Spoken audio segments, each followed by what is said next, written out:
Chapter 1: The Servants' Arena. "You think you belong here with the real wolves?" The words hit like ice water, sharp and familiar. Kira felt them settle into the hollow space behind her ribs where all the other cruelties lived, a collection 22 years in the making. She did not look up from scrubbing the arena sand, did not pause in the steady rhythm that had kept her invisible for so long. Look at her, pretending she can't hear us. Damon's laugh carried across the preparation area, drawing more attention than she wanted. The little servant girl who thinks she's worthy of the games. The arena stretched before her like an ancient colosseum, its stone walls weathered by centuries of wolves proving their worth under the moon's watchful eye.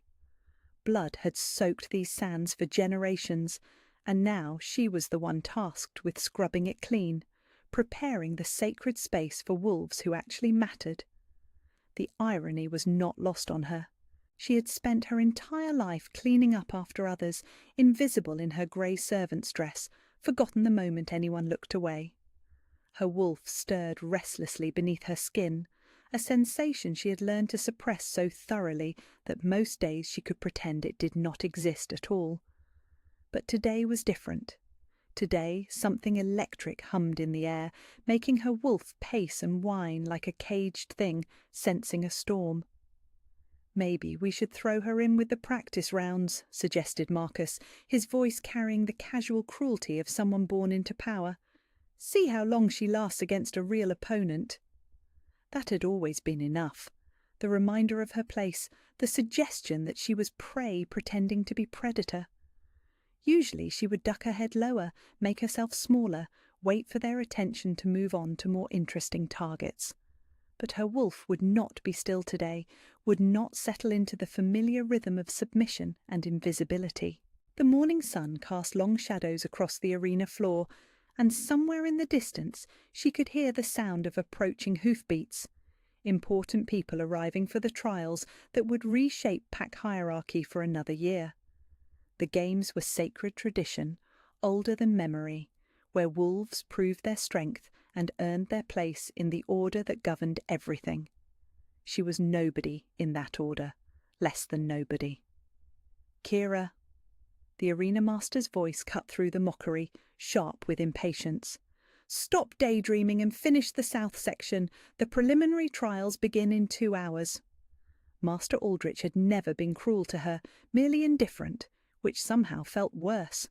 Cruelty acknowledged her existence, even if only to dismiss it. Indifference suggested she was not worth the effort of dismissal at all. She nodded without looking up, her hands steady on the scrub brush despite the way her wolf clawed at her insides. The elite wolves had gathered in the far corner of the preparation area, their voices carrying the confidence of those who had never questioned their place in the world. She knew them all by reputation, if not by name. The sons and daughters of pack leaders, wolves bred for strength and speed, and the kind of natural dominance that commanded respect without effort. And there, at the centre of their golden circle, stood Seraphina. Even from across the arena she was impossible to ignore. Where Kira was shadow and silence, Seraphina was light and music, her laugh tinkling like wind chimes as she stretched in preparation for trials she would undoubtedly dominate.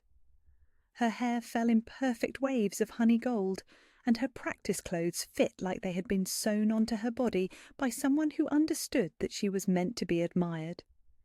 Everything about her spoke of breeding and beauty, and the kind of effortless perfection that made other wolves step aside without thinking. Kira had spent enough years watching from the margins to know exactly what Seraphina represented. She was everything a female wolf should be: graceful, powerful, beautiful enough to stop conversations when she entered a room. She was the kind of wolf who would mate with an alpha and produce strong cubs and never question whether she deserved the pedestal the world had built for her. "The Alpha King arrives this afternoon," Seraphina was saying, her voice carrying clearly across the space between them. "I hear his war beast is even more magnificent than the stories claim." The other wolves murmured agreement, their excitement palpable. The Alpha King's presence at the games was rare, reserved for years when political alliances needed reshaping or when tradition demanded the ultimate authority witness the trials. That he was coming today meant something significant was about to happen, something that would ripple through pack politics for years to come. Kira's wolf went very still, the restless pacing replaced by something that felt like recognition. She did not understand it, could not explain why every instinct she possessed was suddenly screaming that everything was about to change. Her hands slowed on the scrub brush as she lifted her head for the first time since the mockery began. "You planning to compete today, servant girl?" The question came from behind her, voiced with the kind of casual malice that suggested the speaker already knew the answer and found it amusing. She turned to find Garrett smirking at her, his arms crossed over his chest in a pose that emphasized the breadth of his shoulders and the easy strength that came from noble breeding. "No," she said quietly, the word emerging before she could stop it. "I was not planning to compete." "Good thing," he said, though his tone suggested he would have found her participation entertaining rather than threatening. "The trials are for wolves with actual potential, not—" He gestured vaguely at her grey dress, her raw hands, the invisible chains that kept her kneeling in arena sand instead of standing with the competitors. "Not whatever this is." Her wolf snarled, a sound that existed only in her mind but felt real enough to steal her breath. For 22 years she had accepted that assessment. She was whatever this was. Servant, nobody, the girl who cleaned up after real wolves and never questioned why she deserved nothing better. But today, with electricity crackling in the air and her wolf refusing to settle, that acceptance felt less like wisdom and more like cowardice. "Actually," she heard herself say, the words emerging from some deep place she had thought sealed away years ago, "I would like to register for the preliminary trials." The silence that followed was so complete she could hear her own heartbeat thundering in her ears. Garrett stared at her like she had announced her intention to fly to the moon. Across the arena, she felt Seraphina's attention shift in her direction, sharp and suddenly focused. Master Aldrich appeared at her shoulder with the speed of someone accustomed to managing disasters before they became catastrophes. "Kira, you have work to finish before the trials begin. Perhaps you should focus on—" "The registration is open to all wolves of age," she said, surprised by the steadiness of her own voice. "Is it not?" The question hung in the air between them, simple and impossible to dismiss with casual indifference, because it was true. The ancient laws governing the trials made no exceptions for servants or outcasts, or girls who spent their lives scrubbing blood from arena sand. If you carried wolf blood and had seen 18 summers, you could register. The fact that nobody like her had ever dared try did not change the letter of the law. Master Aldrich's expression suggested he was reconsidering his policy of indifference toward her. "The trials are dangerous, girl. Wolves get hurt, sometimes badly." "I understand," she said, though she was not entirely sure she did. What she understood was that her wolf would not be still, would not accept another day of invisible servitude when something vast and important was stirring just beyond her reach. "I would still like to register." He stared at her for a long moment, his weathered face unreadable. Then he shrugged with the resignation of someone who had learned not to argue with wolves, determined to make poor decisions. "Your funeral," he said, though not unkindly. "Registration closes in 1 hour. If you are serious about this foolishness, you will need to finish your work first." She nodded and returned to her scrubbing with renewed focus, aware that every wolf in the preparation area was now watching her with various degrees of amusement, curiosity, and disdain. She had spent her entire life being invisible, and now she had shattered that invisibility with a single request that probably qualified as the most reckless thing she had ever done. Her wolf approved completely. The sun climbed higher as she worked, and the sounds of preparation grew louder around her. Elite wolves running practice drills, the arena master shouting instructions, servants like herself scurrying to complete final preparations before the important people arrived. She finished the south section and moved to the east, her hands moving automatically while her mind raced. What was she doing? She had no training, no experience with formal combat, no reason to believe she could survive even the preliminary rounds against wolves who had been preparing for this their entire lives. She was going to humiliate herself publicly, and when it was over, she would still be nobody, just nobody, with fresh bruises and the memory of failing spectacularly in front of everyone who mattered.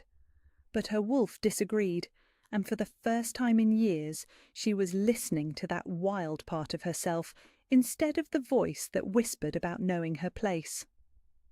"This should be entertaining," Seraphina's voice carried across the arena, pitched just loud enough for Kira to hear without being obviously directed at her. "I do hope someone thinks to clean up after the mess." The casual cruelty was nothing new, but today it felt different. Today, instead of settling into her bones like all the others, it sparked something bright and defiant in her chest.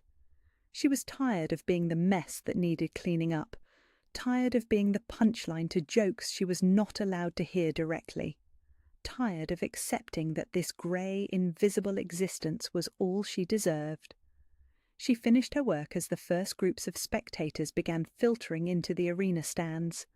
Important wolves, dressed in the colours of their houses, come to witness the trials that would determine pack ranking for another year.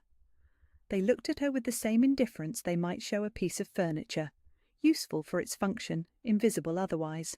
Master Aldrich found her as she was putting away the cleaning supplies, his expression still sceptical, but not entirely unsympathetic. "Last chance to reconsider, girl. No shame in admitting this was a moment of poor judgment." She looked out at the arena sand, clean now and ready for the blood that would soak it before the day ended. Then she looked up at the stands filling with wolves who had never questioned their right to be there, who had never scrubbed another wolf's blood from sacred ground or wondered if they deserved better than invisibility. "I would like to register," she said. He sighed and handed her a piece of parchment with the registration details. "Fill this out and return it before the trials begin. And Kira?" He waited until she met his eyes. "Try not to die. I would hate to have to find another servant willing to work for what I pay you." It was not encouragement exactly, but it was not dismissal either. She took the parchment and found a quiet corner to fill it out, her hand steady despite the magnitude of what she was doing. Name, age, house affiliation. She left that last one blank since she belonged to no house and no family that would claim her. When she handed the completed form back to Master Aldrich, he looked it over and shook his head. "The preliminary rounds start in 30 minutes. You might want to change out of that dress." She looked down at her grey servant's clothing, stained with arena sand and worn thin from years of hard use. She owned nothing else, nothing suitable for combat or competition or any situation where she might be seen as more than part of the background. But her wolf stirred with something that felt like anticipation, and she realised it did not matter. Let them see her exactly as she was, the servant girl who dared to think she belonged somewhere besides the shadows. "This will do," she said. He stared at her for another long moment, then stamped her registration with more force than strictly necessary. "Arena 4, preliminary round 1. Try to put up a decent fight before they knock you unconscious." She took her assigned number and walked toward the preparation area designated for registered competitors, acutely aware that she did not belong among the wolves, stretching and practicing and discussing strategy with their trainers. But her feet carried her forward anyway, past the elite wolves who watched her approach with various expressions of disbelief and amusement. "This is going to be a massacre," someone whispered, loud enough for her to hear. "Someone should warn her what she is getting into," said another voice, though the tone suggested no one was actually planning to offer warnings. She found an empty space along the wall and stood there quietly, watching the other competitors prepare while her wolf paced beneath her skin with increasing excitement. She did not understand what was happening to her, why today felt different from every other day she had accepted her place at the bottom of the hierarchy. But something was coming, something vast and important and impossible to ignore. The arena master's voice boomed across the preparation area, calling for competitors to take their positions. Around her, wolves moved toward their designated areas with the confidence of those who belonged exactly where they were. She followed them slowly, her number clutched in her hand like a talisman. Arena 4 was smaller than the main competition space, designed for preliminary rounds that would winnow the field down to wolves worthy of the trials proper. She stepped onto the sand and felt something shift inside her, some part of her that had been sleeping for years beginning to stir toward wakefulness. The other wolves in her bracket looked her over with expressions ranging from confusion to pity. She was the only one not dressed in proper training gear, the only one without a house banner or family colours. She was exactly what she appeared to be, a servant girl who had lost her mind and wandered into a place she did not belong. But as the arena master called for the first matches to begin, her wolf rose to meet the challenge with fierce joy. For the first time in her life, Kira was exactly where she was supposed to be, even if she had no idea why. Chapter 10. Claiming Ceremony. The full moon rose like a silver blessing over the sacred grove where Alpha Kings had bound themselves to their chosen mates for 7 centuries. Kira stood before the ancient altar, carved from a single piece of moonstone, wearing robes that seemed to capture starlight in their threads. The ceremonial garments had been crafted by palace seamsters working through 3 days and nights, silver and midnight blue silk embroidered with the silver moon crest that had been hidden for too long. But the true transformation was not in the clothing. It was in the way she carried herself, the confidence that came from finally understanding exactly what she was meant to be. The grove was filled with witnesses from across the Northern Territories, representatives who had travelled with supernatural speed to see history reshape itself in real time. Some came out of curiosity, others from political necessity, but many arrived with the kind of reverence usually reserved for witnessing legend become reality. The air itself hummed with expectation and ancient magic that recognized the significance of what was about to unfold. Elder Morrigan stood at the altar's centre, her ancient hands holding the ceremonial chalice that had been used to seal supernatural partnerships since before written history. Behind her, the sacred oak that had witnessed countless matings stretched its branches toward the star-filled sky, its leaves whispering with winds that carried the approval of forces older than mortal kingdoms. "We gather tonight," the elder began, her voice carrying clearly through the grove's natural acoustics, "to witness the restoration of alliance that has been missing from these lands for too long, to celebrate the completion of bond that transcends political arrangement and reaches into the realm of supernatural destiny." Matthias emerged from the grove's shadows, wearing ceremonial robes that marked him not just as Alpha King, but as partner in mystical alliance. The crown on his brow was not the political ornament he wore for court functions, but the ancient circlet that had been forged specifically for ceremonies like this. Gold inlaid with silver, designed to complement rather than overshadow the power of his chosen mate. When he reached the altar and took his place beside her, the mate bond flared with such intensity that golden light became visible to every witness, threads of connection that no one could pretend were anything other than supernatural truth made manifest. "Matthias Blackthorn," Elder Morrigan intoned, beginning the ritual words that had bound Alpha Kings to their supernatural partners for centuries. "Do you choose this woman not for political convenience or strategic advantage, but because your wolf recognizes her as the completion of what you are meant to be?"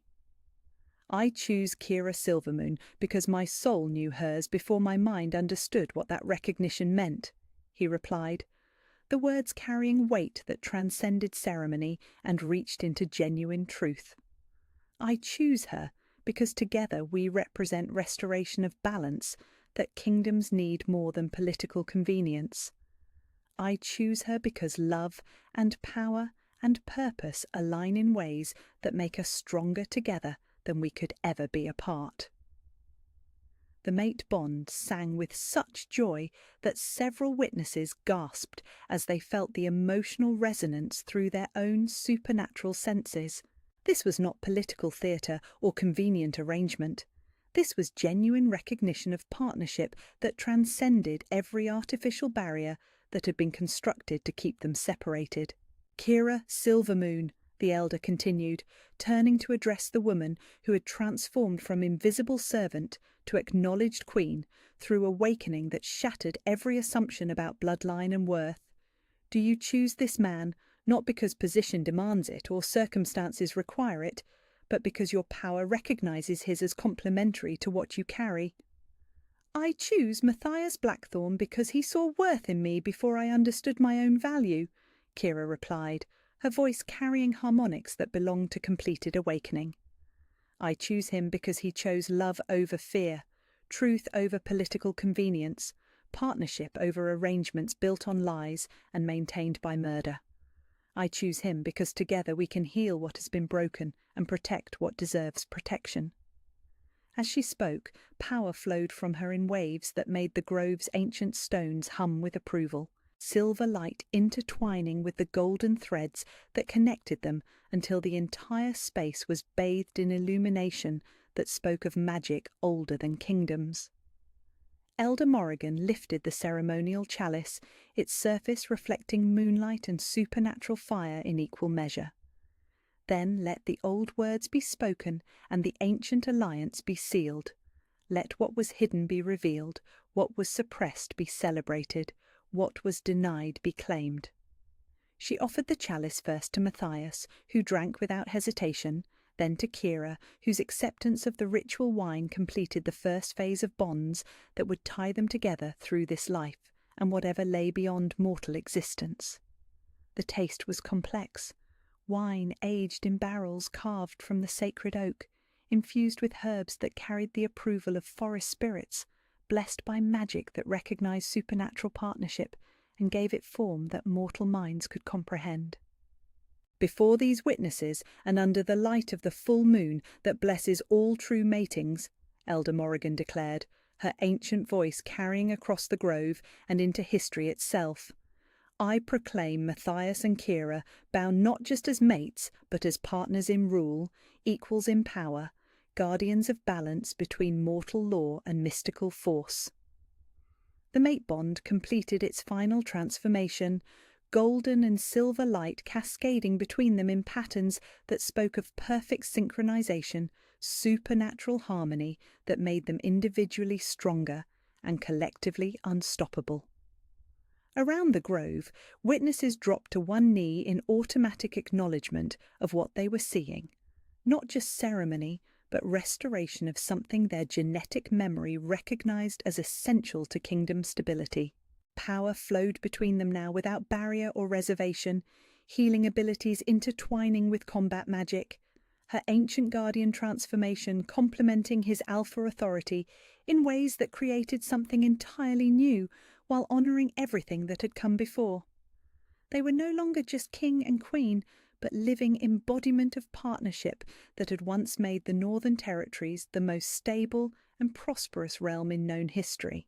"Let the moon witness what has been sealed," Matthias said, drawing her close enough that their foreheads touched, mate bond humming between them with the contentment of truth finally acknowledged and celebrated. "Let the stars remember what we have chosen.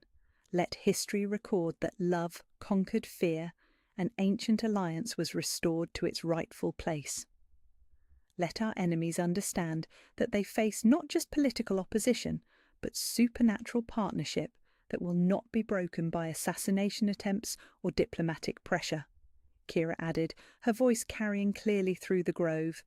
"Let our people know that the old balance has been restored, that protection and healing and justice will flow from alliance that honours both strength and compassion."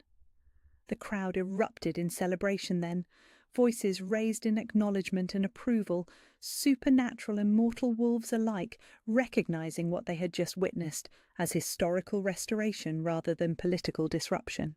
Musicians began playing ancient melodies that had not been heard at royal ceremonies for decades, songs that celebrated the mystical partnerships rather than purely political arrangements. But beneath the celebration and public acknowledgement, Kira felt something deeper settling into her bones, the profound peace that came from finally being exactly where she was meant to be, doing exactly what she had been born to do, standing beside the person who completed her in ways that transcended romantic love and reached into the realm of shared destiny. She was no longer the servant girl who had scrubbed arena sand while believing herself unworthy of anything better. She was no longer the hidden heir, struggling to understand powers that had been suppressed for her own protection. She was Kira Silvermoon, Alpha Queen, guardian awakened, mate claimed and claiming in return, living proof that sometimes the universe's greatest gifts came wrapped in challenges that tested whether recipients were worthy of what they were being offered. As the formal ceremony dissolved into festival celebration, Matthias drew her away from the crowd toward a quiet grove where moonlight fell through ancient branches like silver benediction. Here, away from witnesses and political necessity and the weight of public acknowledgement, they could simply be what they had chosen to become, partners who had found each other across impossible odds and refused to let fear prevent them from claiming what they both deserved. "No regrets?" he asked, though the question was purely ceremonial, given the mate bond that let him feel her emotional state as clearly as his own. "Only that it took us so long to stop fighting what was always meant to be," she replied, power and certainty making her beautiful in ways that transcended physical features and reached into the realm of authentic joy.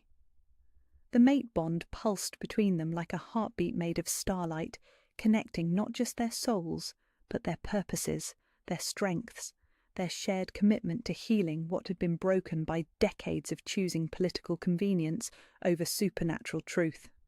They had claimed each other now before witnesses and history and forces older than mortal kingdoms, sealing partnership that would reshape the world through the simple revolutionary act of refusing to accept that love and power were incompatible. Standing together in moonlight that blessed what they had chosen to become, Kira finally understood what Elder Morrigan had been trying to teach her from the beginning. She had never been broken or inadequate or unworthy of extraordinary love.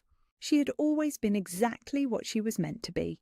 It had just taken awakening and courage and the right person recognizing her worth for that truth to become impossible to deny. The girl who had believed herself to be nothing was gone forever. What remained was a woman who would help heal the world, one ancient alliance at a time. Chapter 11. New Order. 6 months had passed since the claiming ceremony, and the kingdom barely resembled the rigid hierarchy that had once kept servants invisible and bloodlines suppressed. Kira stood on the balcony overlooking the palace courtyard, watching former outcasts train alongside noble-born wolves in combat techniques that honoured both traditional warfare and supernatural abilities. The changes had not come easily. Decades of fear and prejudice did not dissolve overnight, simply because ancient alliances had been restored. But progress was undeniable, visible in ways that made her heart sing with satisfaction every time she witnessed transformation taking root. Below, Marcus Ironwood led a training session that would have been impossible under the old system. Once a stable hand who had hidden his minor healing abilities for fear of persecution, he now served as instructor for wolves, learning to integrate magic with martial arts. His students included both former servants, discovering their suppressed heritage, and young nobles eager to learn from those they had once dismissed as irrelevant. "The integration is working better than anyone expected," Matthias said, joining her on the balcony with the quiet grace that had become second nature after months of shared rule. The mate bond hummed contentedly between them, no longer the desperate ache of denied connection, but the satisfied warmth of partnership that grew stronger through daily collaboration. Because we stopped pretending that power was something to be hoarded rather than shared, she replied, leaning into his warmth as they watched their kingdom reshape itself around principles of merit rather than birthright alone. When people are allowed to be their authentic selves instead of hiding what makes them valuable, everyone benefits. The political crisis they had feared never materialized. The southern kingdoms, faced with evidence that their alliance had been built on assassination attempts and bloodline suppression, had been forced to negotiate new treaties based on mutual respect rather than hostage marriages. Trade flowed more freely now that supernatural abilities were being used to improve transportation and communication rather than hidden for fear of persecution. The delegation from the Eastern Territories arrives tomorrow, Matthias mentioned, though his attention remained focused on the training session below, where wolves were learning to trust each other across lines that had once seemed impossible to cross. They want to discuss restoring their own suppressed bloodlines, apparently. Word of what we have accomplished here has spread farther than we anticipated. Kira smiled, power stirring pleasantly beneath her skin as she contemplated the ripple effects of their choice to honour supernatural partnership over political convenience. Good. The more kingdoms that remember the old alliances, the less likely anyone will be to repeat the systematic elimination that nearly destroyed what we have managed to restore. A commotion in the courtyard drew their attention downward, where a group of young wolves was gathered around something that was causing considerable excitement. As they watched, the crowd parted to reveal a girl no older than 16, whose hands were glowing with the unmistakable silver light of Silver Moon heritage.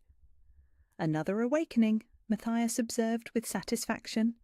That makes 7 this month. The suppression spells are breaking down across multiple bloodlines now that yours has shown others what is possible.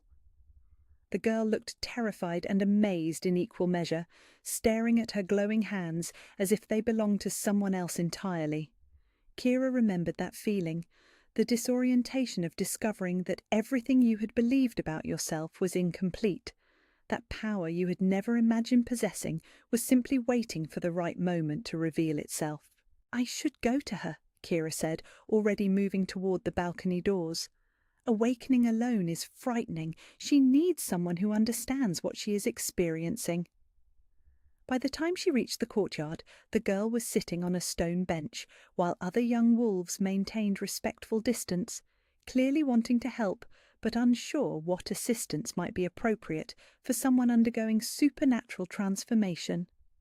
The healing light flickered uncertainly around her fingers, responding to emotional turmoil rather than conscious control. "What is your name?" Kira asked gently, settling onto the bench beside her with the kind of calm presence that came from having guided others through similar awakenings over the past months. "Lydia!" the girl whispered, staring at her hands with a mixture of wonder and terror. "Lydia Ashford, I do not understand what is happening to me. This morning I was nobody special, just another servant girl helping in the kitchens, and now you are discovering that you were never nobody special," Kira finished for her, allowing her own power to stir in gentle response, silver light intertwining with the girl's uncertain glow. "You were always exactly what you are becoming. The only thing that has changed is that suppression can no longer hide your true nature." The demonstration of controlled power seemed to calm Lydia somewhat, her breathing slowing as she realized she was not alone in whatever was happening to her. "You understand this? You know what this means? I know that you carry bloodline heritage that was deliberately hidden to protect you from those who feared supernatural abilities rather than celebrating them. I know that what you are experiencing is awakening, not affliction. And I know that you have choices now that you never had before." Kira's voice carried the authority of experience and the warmth of someone who genuinely wanted to help rather than exploit. Around them, other young wolves began moving closer, drawn by the sight of their queen providing personal guidance rather than delegating such matters to subordinates. This was one of the changes that had surprised many of the older nobles. Kira's insistence on remaining accessible, on involving herself directly in the lives of those whose awakenings were reshaping their kingdom's understanding of what was possible. What kind of choices? Lydia asked, hope beginning to creep into her voice as she realized that transformation might represent opportunity rather than catastrophe. You can choose to develop your abilities, to learn healing arts that could save lives and ease suffering. You can choose to serve your kingdom in ways that honor your gifts rather than hiding them. You can choose to stand proud of what makes you extraordinary rather than apologizing for not being ordinary enough to be invisible. Kira smiled, remembering her own journey from invisible servant to acknowledged queen. Or you can choose to suppress your abilities again, if you prefer the safety of being overlooked to the responsibility of being seen. But if I choose to develop these gifts, what does that mean for my family, for my position? I am nobody important, just a kitchen servant whose parents were also kitchen servants. Your parents' positions do not determine your potential any more than your previous role limits what you can become. Under the new system, advancement depends on ability and character rather than who your grandparents happen to be. Kira gestured toward Marcus Ironwood, who was still leading training across the courtyard. 6 months ago, he was a stable hand. Today, he trains wolves from the highest noble houses because his abilities and dedication earned him that position. The girl's eyes widened as she processed the implications of merit-based advancement rather than rigid social hierarchy. You mean, I could actually learn to use this power? I could become something more than what I was born into? You already are something more than what you were born into. The question is whether you choose to acknowledge that truth or continue pretending to be less than you are. Kira stood, offering her hand to help the girl to her feet. But whatever you choose, you will not face it alone. The days of awakenings happening in isolation and fear are over. As they walked toward the palace entrance, Lydia chattering with increasing excitement about possibilities she had never dared imagine, Kira felt deep satisfaction settling into her bones. This was what restoration meant. Not just her own transformation from servant to queen, but the systematic healing of a kingdom that had spent too long teaching its people to be ashamed of what made them extraordinary. "Your Majesty," called Lord Ashford, approaching with the measured pace of someone who had adapted well to political changes that had initially alarmed him. The trade negotiations with the Western provinces have concluded successfully. They are eager to establish partnerships that include supernatural consultation for their agricultural development. Excellent. Arrange a meeting with our specialists in earth magic and crop enhancement for next week. She paused in her walking, struck by how natural it felt to make decisions that affected thousands of lives, to wield authority that had once seemed impossibly beyond her reach. And Lord Ashford, your daughter is awakening. You might want to speak with her about the opportunities that will be available once her abilities stabilize. His face shifted through surprise, pride, and something that might have been relief. Lydia has inherited bloodline gifts. That explains some of the unusual incidents we have been noticing at home. It explains why she has always been more than she appeared to be, Kira corrected gently, just as all of us are more than we appear to be when we stop limiting ourselves to others' expectations of what we should become. Later that evening, after audiences and administrative duties and the countless small decisions that kept kingdoms functioning smoothly, she found herself back on the balcony where the day had begun. The courtyard below was quiet now, training completed and normal routines resumed, but the sense of potential remained.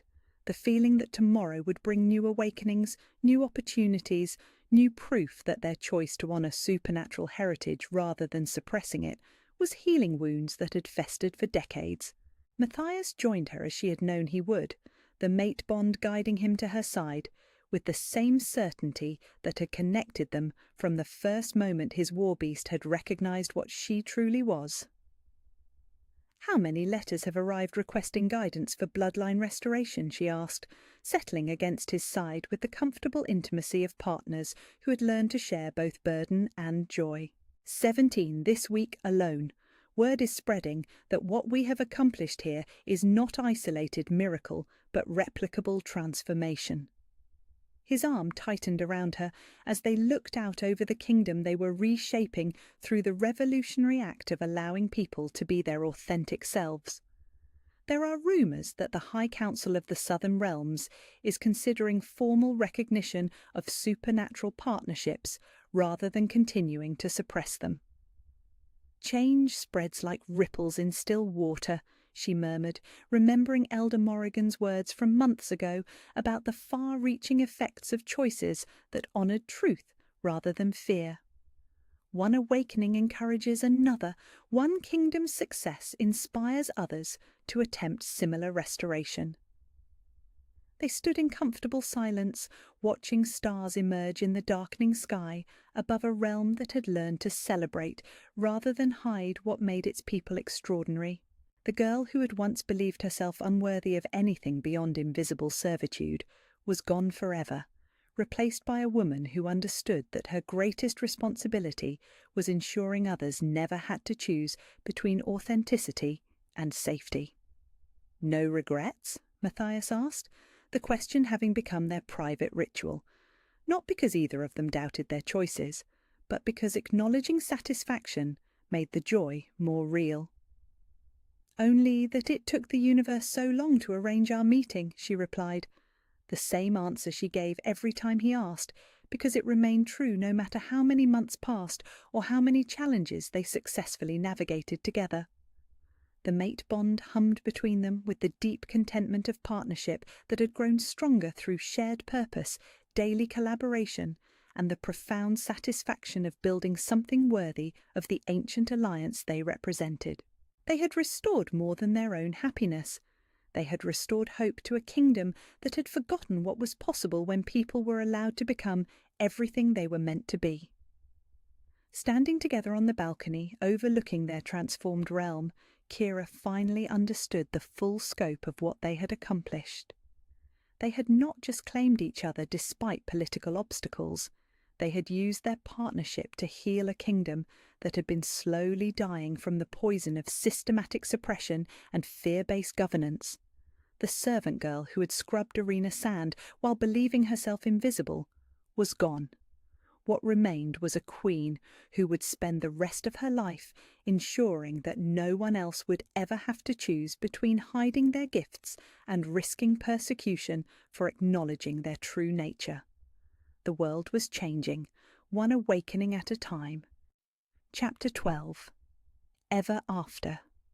The morning sun filtered through silk curtains, painting their private chambers in shades of gold and silver that seemed to capture the very essence of the mate bond that connected them.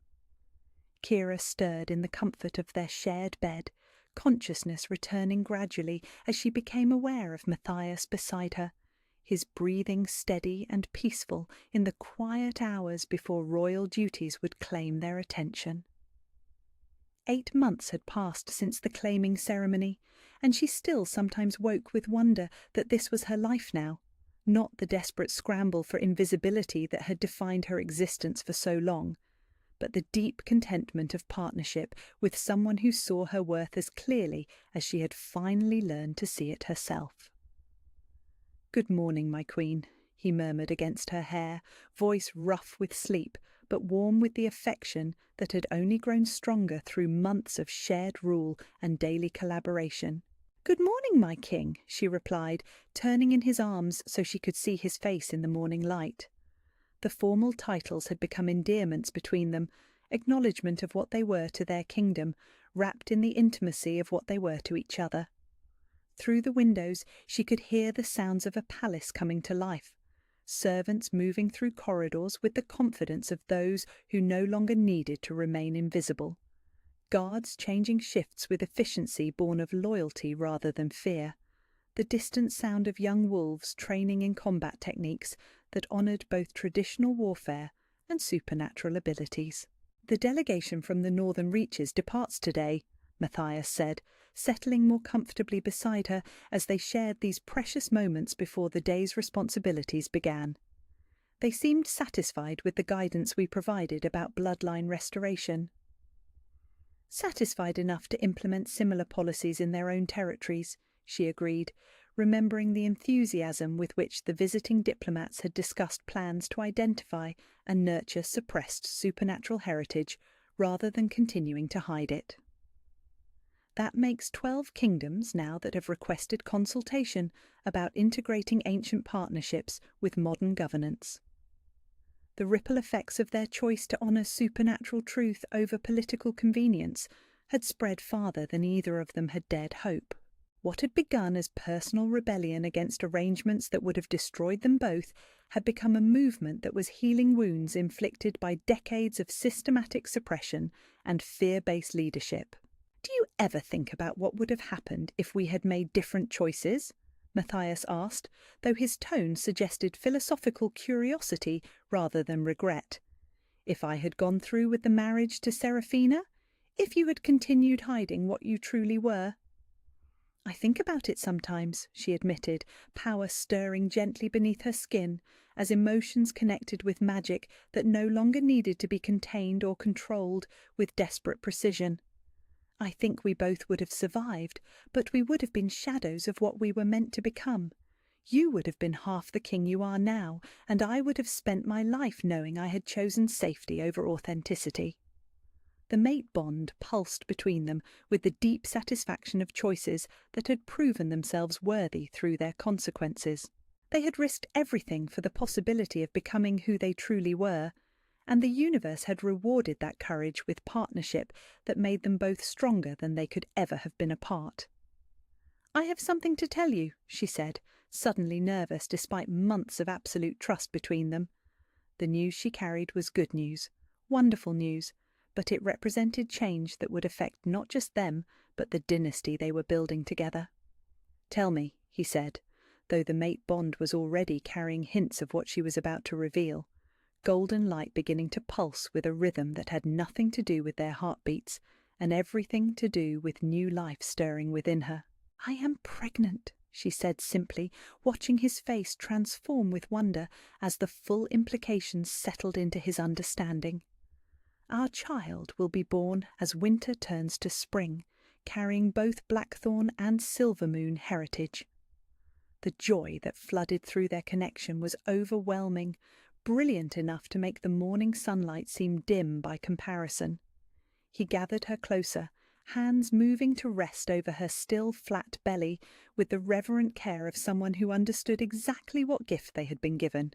"A child who will never question their worth," he said quietly, voice thick with emotions too complex for simple classification. "A child who will grow up knowing that love and power are not incompatible, that authenticity is strength rather than vulnerability, that partnerships built on truth are stronger than any arrangement built on convenience.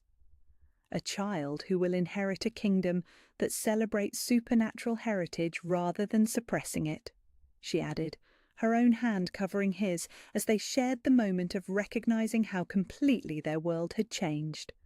"A child who will never have to choose between hiding their gifts and risking persecution for acknowledging their true nature."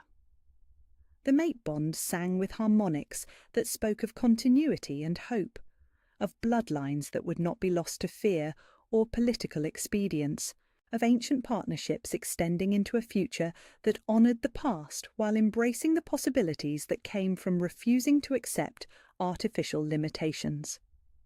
"Have you told Elder Morrigan?" Matthias asked, though he was smiling as if he already knew the answer.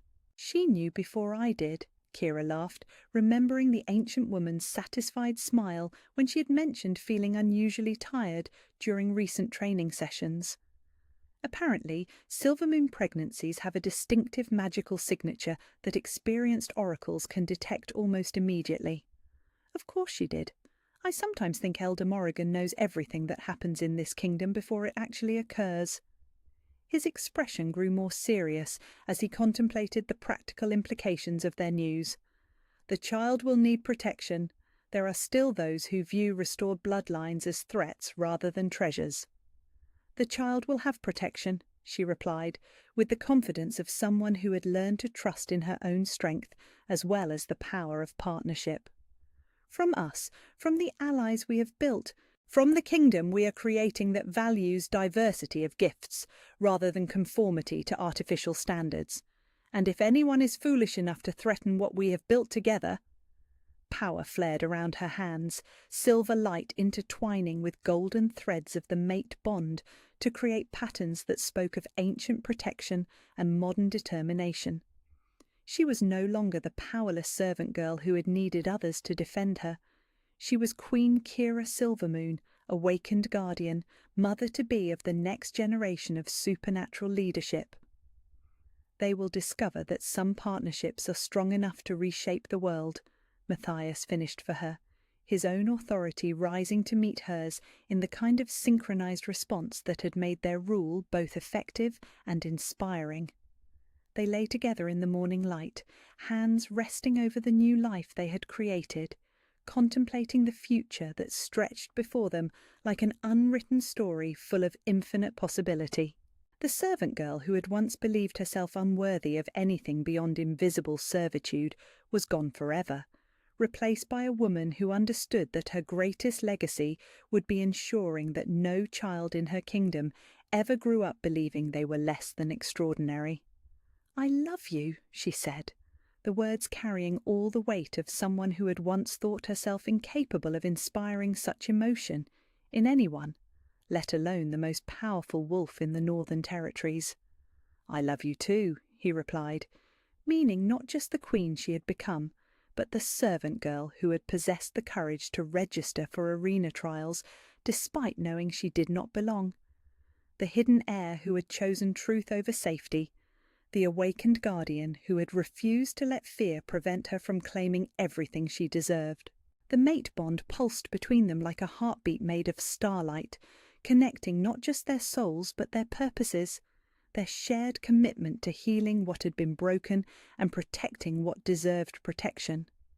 They had found each other against impossible odds, claimed each other despite overwhelming obstacles, and built something together that would outlast their individual lives.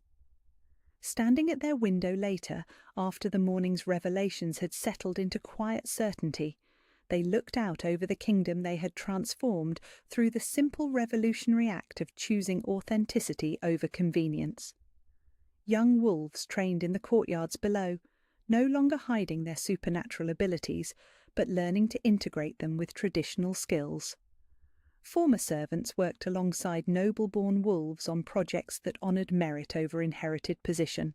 Delegations from distant kingdoms waited for audiences to discuss implementing similar policies in their own territories.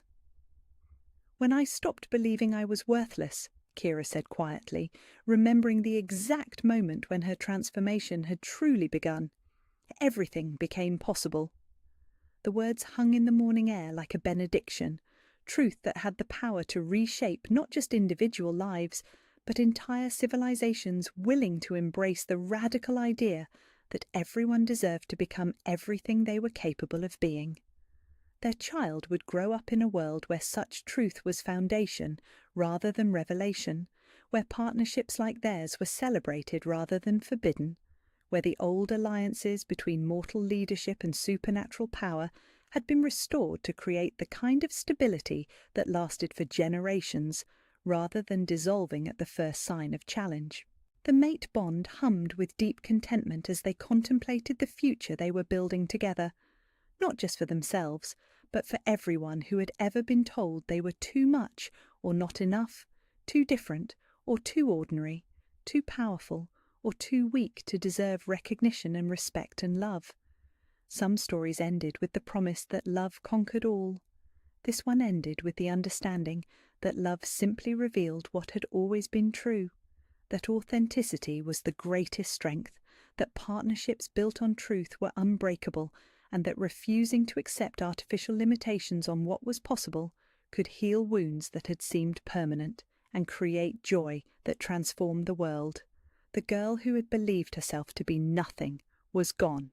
What remained was a woman who had learned that sometimes the universe's greatest gifts required the courage to claim them, and that happiness was not something to be earned through suffering, but something to be embraced through the revolutionary act of believing you deserved it. And in a kingdom where such truth had become foundation rather than fairy tale, anything was possible. Chapter 2. The Impossible Recognition. The Alpha King arrived like a storm breaking over the mountains. Kira felt him before she saw him, a pressure in the air that made her wolf go absolutely still for the first time all day. The preliminary trials had been proceeding with predictable brutality, elite wolves demonstrating the kind of effortless dominance that came from generations of careful breeding, while lesser competitors were eliminated with swift, sometimes devastating efficiency. She had managed to survive her first match through sheer stubborn refusal to yield, earning a victory that surprised no one more than herself. But now everything stopped. Conversations died mid-sentence. Wolves froze in whatever position they had occupied when that overwhelming presence announced itself, and even the arena masters straightened with the kind of automatic deference reserved for ultimate authority. Then she saw him. Alpha King Matthias Blackthorne moved through the arena entrance with the fluid grace of a predator who had never questioned his place at the top of every hierarchy that mattered. He was larger than she had expected, though she realized immediately that expecting anything about him had been presumptuous. Power radiated from him like heat from a forge, making the air itself seem denser, harder to breathe. His dark hair was longer than fashion dictated, as if he could not be bothered with the opinions of those who had never held a throne. And when his gaze swept across the arena, wolves dropped their eyes automatically. She did not drop hers. Could not, though every instinct screamed at her to show submission to something so far above her station that looking directly at him bordered on blasphemy.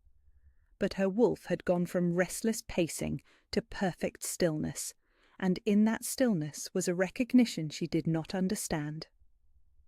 Behind the Alpha King walked his war beast. The stories had not prepared her for the reality of it. The creature was massive even by dire wolf standards, its silver coat gleaming like moonlight on water, its eyes holding intelligence that seemed almost human in its depth and calculation. This was the beast that had fought beside the Alpha King in the Northern Wars, the legendary companion that had never been defeated in battle and had never shown deference to any living thing except its bonded partner. Until now. The war beast's gaze swept across the arena with the same calculating assessment as its master's, cataloguing threats and dismissing them in the same breath. Elite wolves, nobles with bloodlines stretching back centuries, powerful competitors who had dominated their preliminary matches, none of them warranted more than a moment's consideration. Then those ancient intelligent eyes found hers. The world narrowed to that single moment of contact. Everything else, the noise of the crowd, the heat of the afternoon sun, the ache in her muscles from her earlier match, faded into irrelevance. The war beast stared at her with an intensity that should have been terrifying, and she stared back with a calm that surprised her more than anything else that had happened in this impossible day. The great creature took a step toward her. "What is it doing?" The whisper came from somewhere in the crowd of competitors, voiced with the kind of nervous confusion that preceded panic. Because warbeasts did not simply wander away from their bonded partners, they did not approach strangers, did not show interest in anyone or anything that had not earned their attention through blood and battle. Another step. The silver wolf was moving with deliberate purpose now, ignoring the elite wolves who pressed backward to give it room. Its attention fixed entirely on the servant girl who should have been invisible to something so magnificent. Kira felt her own wolf rising to meet whatever was happening, no longer still, but singing with a recognition that bypassed rational thought entirely. This was what had been stirring all day, what had made her restless and reckless and willing to risk humiliation for a chance to stand in arena sand instead of scrubbing it clean. This moment, when something impossible became inevitable. The warbeast stopped directly in front of her, close enough that she could see the silver flecks in its dark eyes, close enough to smell the wild scent of mountains and midnight that clung to its fur. For a heartbeat, they simply looked at each other.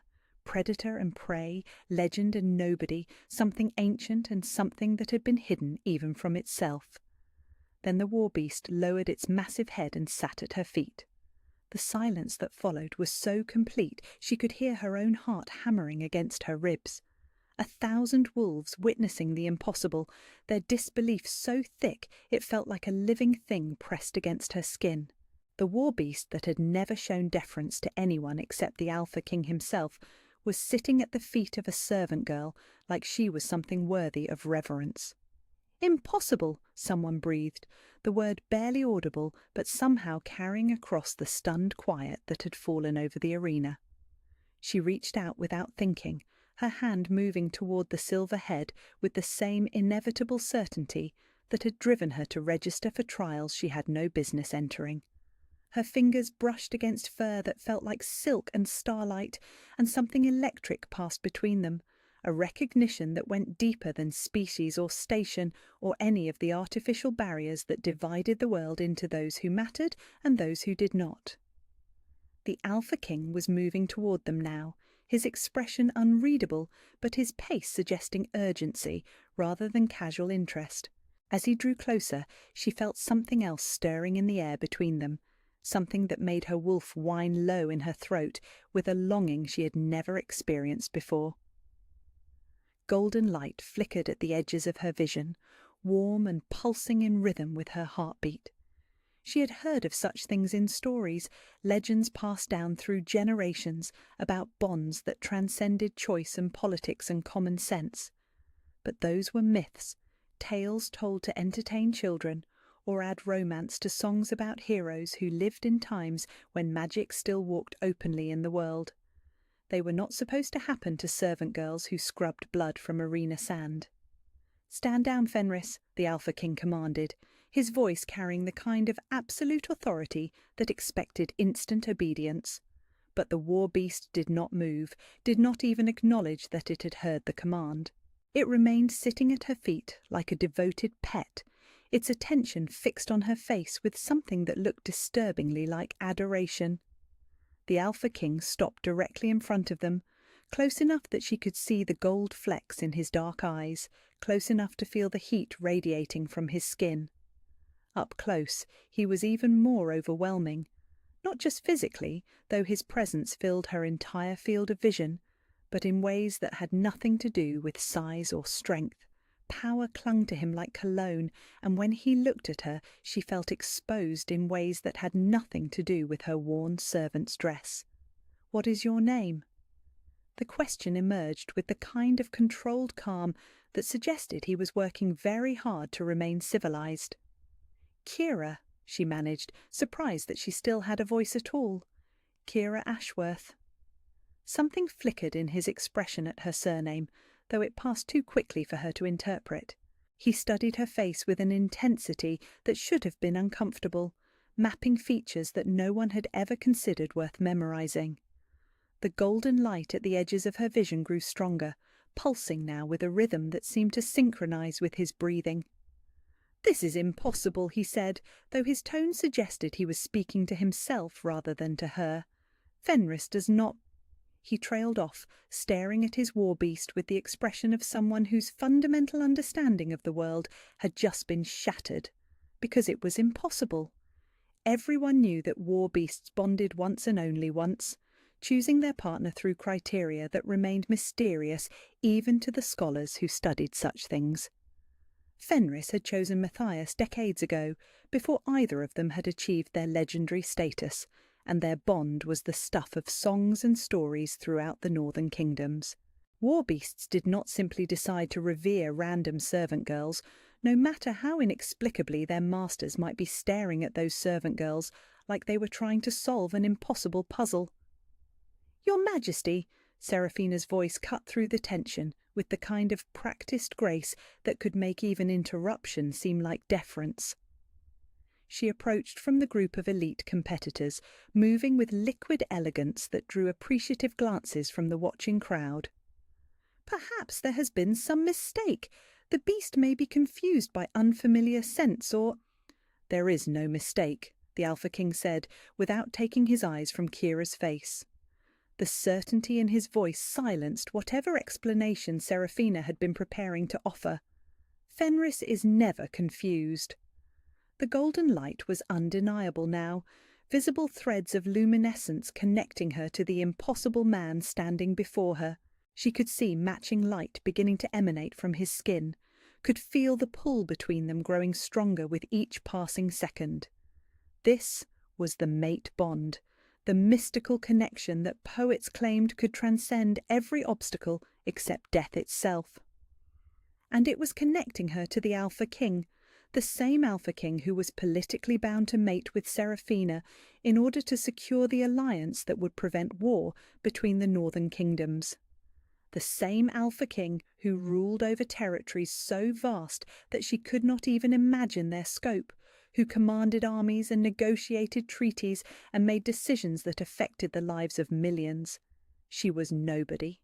A servant girl who had spent the morning scrubbing his warrior's blood from arena sand, who owned nothing but the grey dress on her back and a stubbornness that had gotten her into more trouble than she cared to remember.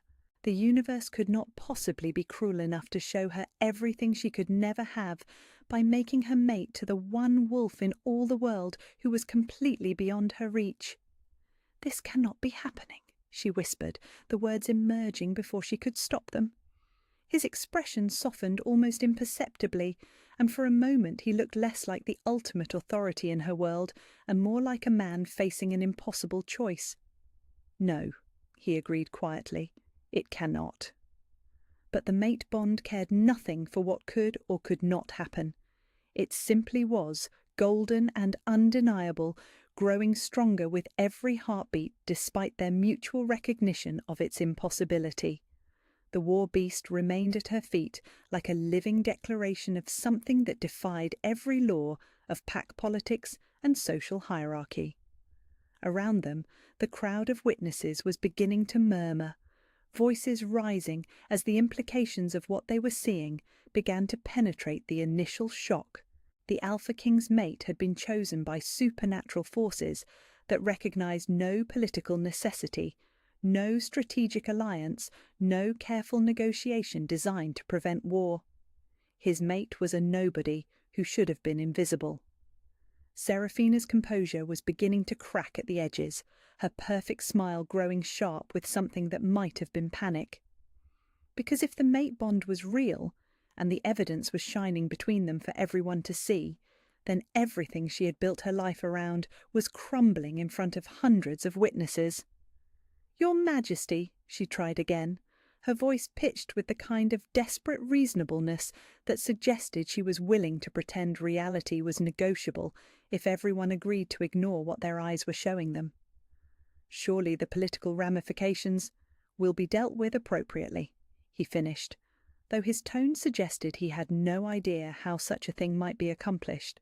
He looked at Kira with something that might have been regret or longing or simple exhaustion. But not here, not now. The dismissal was gentle but absolute. He stepped back, putting distance between them that felt like a physical ache, and the golden light dimmed but did not disappear entirely. The war beast whined low in its throat, but obeyed when he called it to heel, though it looked back at her with something remarkably like reproach. "The trials will continue," the Alpha King announced, his voice carrying clearly across the arena. "All competitors will be judged fairly based on their performance." It was a diplomatic way of saying that what had just happened would not affect the formal proceedings, that the mate bond would be ignored for the purposes of pack politics and strategic alliances. But the damage was already done. Everyone had seen the impossible pairing, had witnessed the moment when supernatural forces declared their preference without regard for human convenience. As the crowd began to disperse and the preliminary trials resumed their normal rhythm, Kira remained standing where she had been when the world changed around her. The mate bond hummed between her ribs like a live wire, connecting her to a man who was walking away from her with deliberate determination. She had come to the arena thinking she might earn a small measure of respect, perhaps prove to herself that she was worth more than endless servitude. Instead, she had discovered that the universe had marked her as mate to the one wolf she could never claim, creating a bond that would torment them both for as long as they lived. Her wolf was singing with joy, despite the impossibility of their situation. Finally, it seemed to say, finally you understand what you are meant for.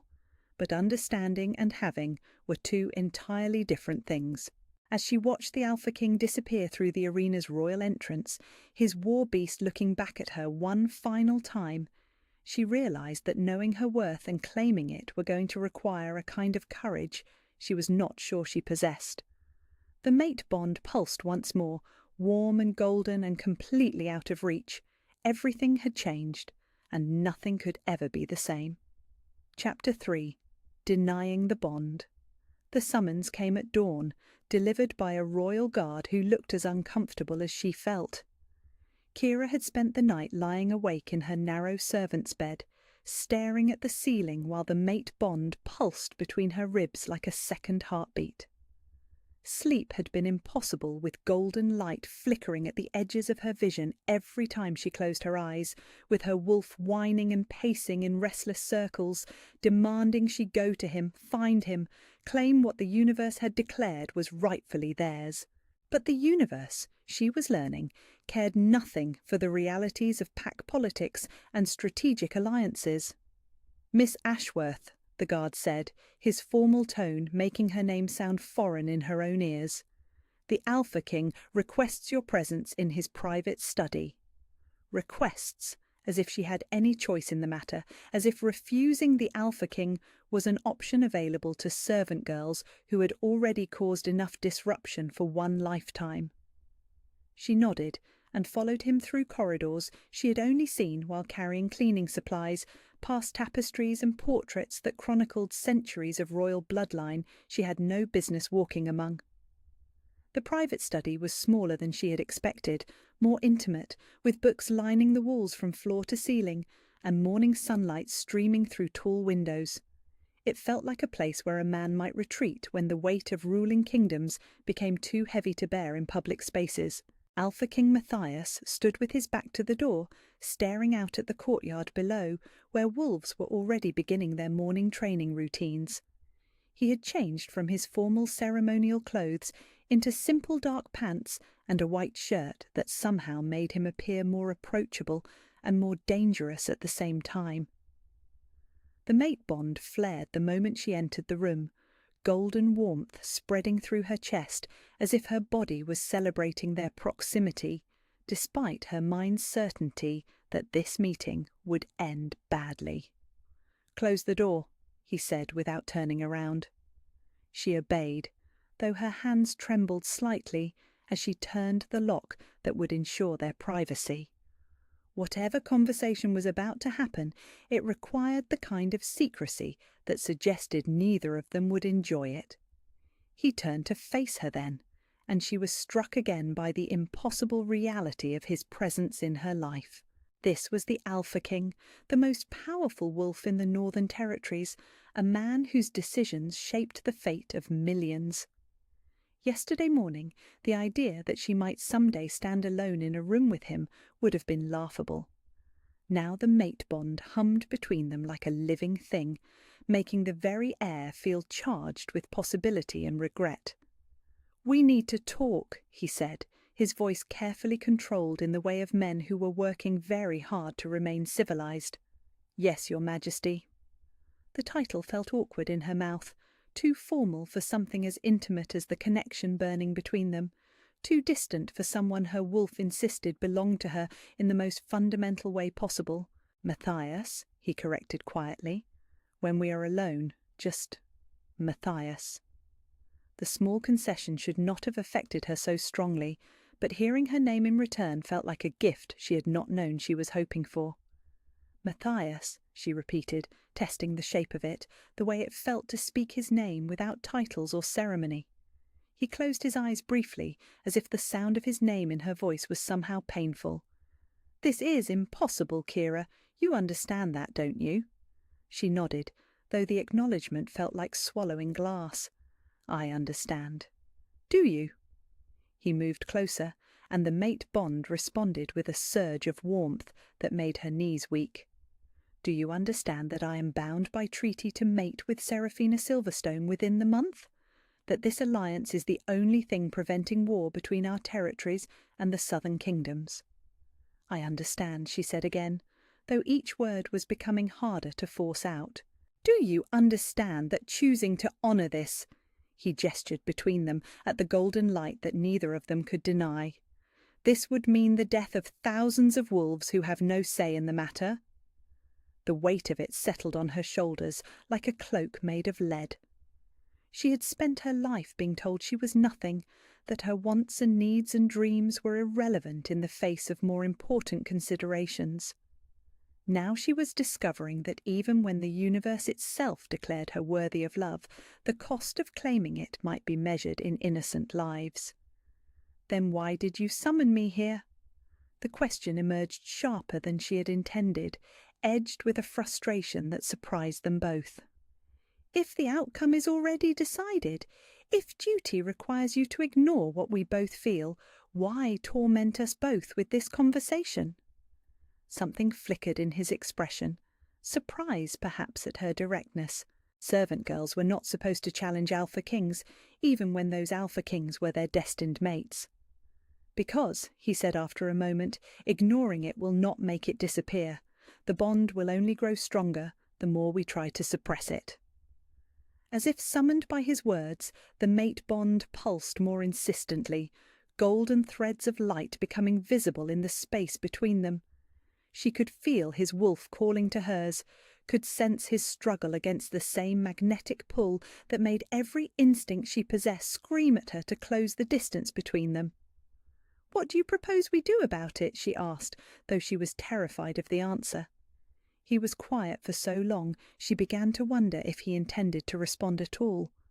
When he finally spoke, his voice carried the weight of a man who had spent hours considering options and found them all wanting. "We endure it," he said.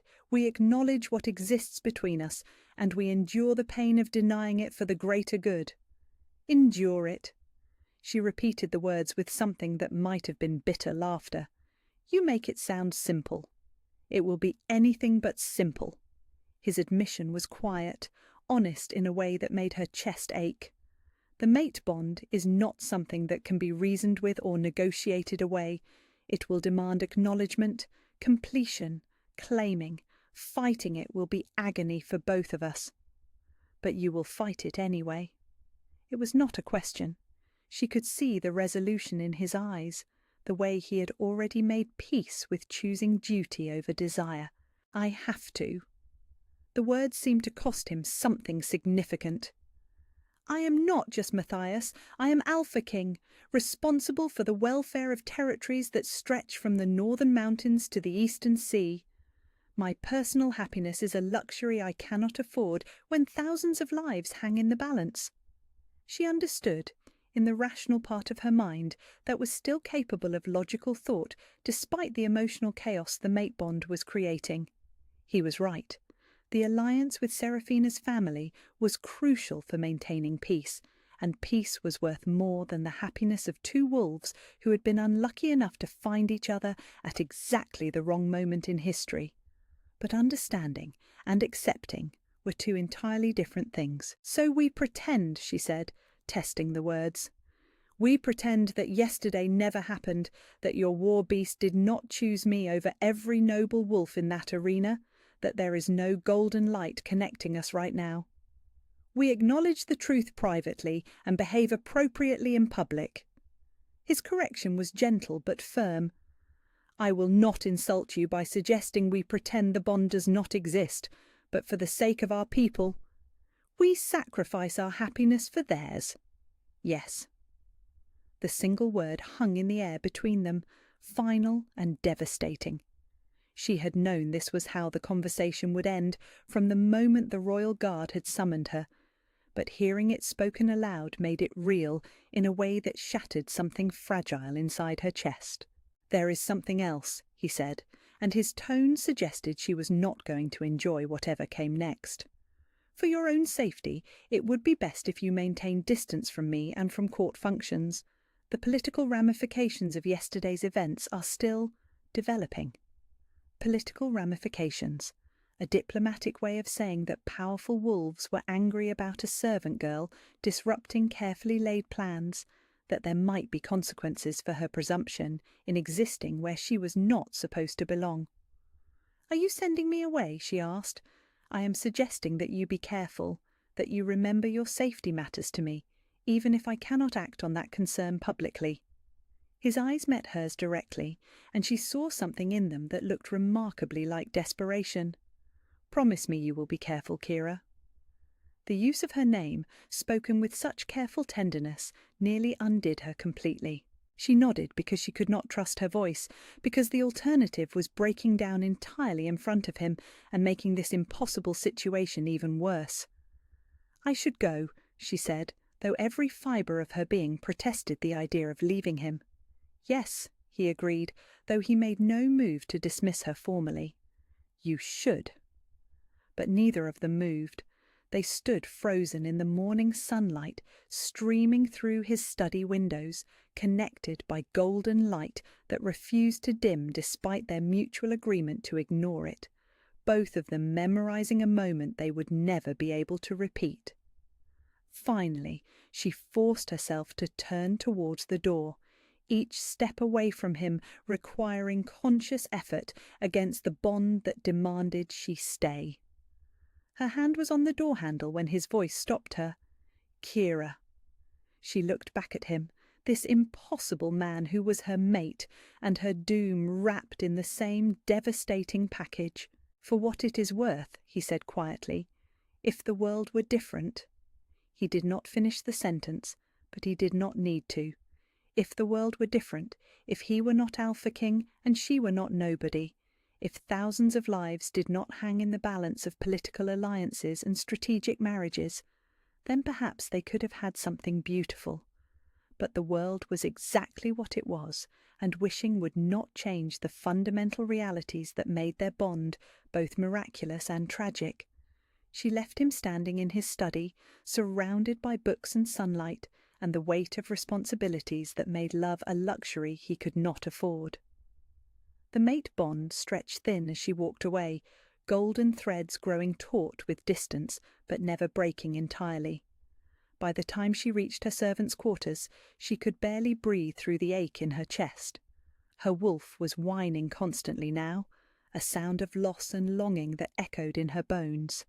She had found her mate only to lose him in the same breath, had been shown everything she could never have by forces that seemed determined to prove the universe had a cruel sense of humour.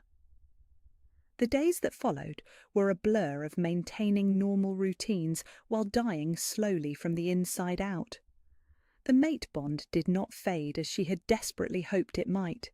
If anything, it grew stronger, more insistent, demanding acknowledgement she could not give, and completion that would doom them both. She cleaned floors and served meals, and pretended not to notice the way other servants looked at her now, some with pity, others with suspicion, all of them aware that she had somehow become entangled in politics far above her station. She went about her duties with mechanical precision, while her wolf paced endless circles, searching for something that was being deliberately kept out of reach. And through it all, the mate bond burned between her ribs like a wound that would not heal, connecting her to a man she was forbidden to claim, reminding her with every heartbeat that love and duty were not always compatible, that sometimes the universe's gifts came wrapped in chains she could not break. The cruelest part was that she could feel his pain echoing through the connection, could sense his own struggle against the pull that grew stronger, rather than weaker with each passing day. They were both drowning in the same golden light that should have been salvation, but had become their shared torment instead. She had thought being nobody was the worst fate possible, but she was learning that being somebody who mattered desperately to the one person she could never have was infinitely worse. Chapter 4, Bloodline Secrets. The old woman appeared like smoke in the shadows between one heartbeat and the next. Kira had been returning from the kitchens after another day of moving through her duties like a ghost, the mate bond a constant ache that made every breath feel insufficient. 3 days had passed since her conversation with Matthias in his study, 3 days of pretending she could function normally while golden light pulsed beneath her skin like trapped lightning. Her wolf had grown increasingly restless, no longer pacing but clawing at her from the inside, demanding answers she did not have and action she could not take. "Child," the woman said, her voice carrying the weight of centuries and the kind of authority that made even alpha kings pause, "we need to talk." Kira spun toward the sound, her hand instinctively moving to her chest where the mate bond burned brightest. The woman who emerged from the shadows was ancient in the way of mountains and deep forests, her silver hair hanging in intricate braids that spoke of traditions older than written history. Her eyes were the pale blue of winter sky, and they saw far too much. "Elder Morrigan," Kira breathed, recognition hitting her like cold water. Everyone knew of Elder Morrigan, the last of the old oracles, the woman who had advised alpha kings for longer than most wolves had been alive. What no one knew was why she might have business with a servant girl whose only claim to significance was an impossible mate bond. "Walk with me," Elder Morrigan said, though it was clearly not a request. "There are things you need to understand about what you are."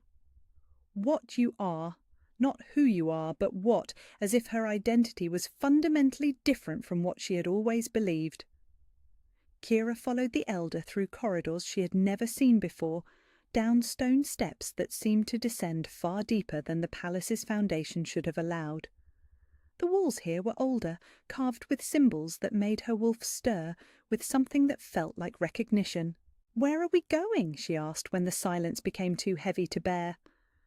"To a place where truth can be spoken safely," Elder Morrigan replied without slowing her pace, "where the lies that have shaped your life can finally be stripped away." They emerged into a circular chamber lit by crystals that glowed with their own inner light. Ancient murals covered the walls, depicting wolves in forms she had never seen, larger than any natural wolf, with markings that seemed to pulse and shift in the crystal light. At the centre of the chamber stood a stone table carved with intricate symbols, and scattered across its surface were objects that made her breath catch in her throat.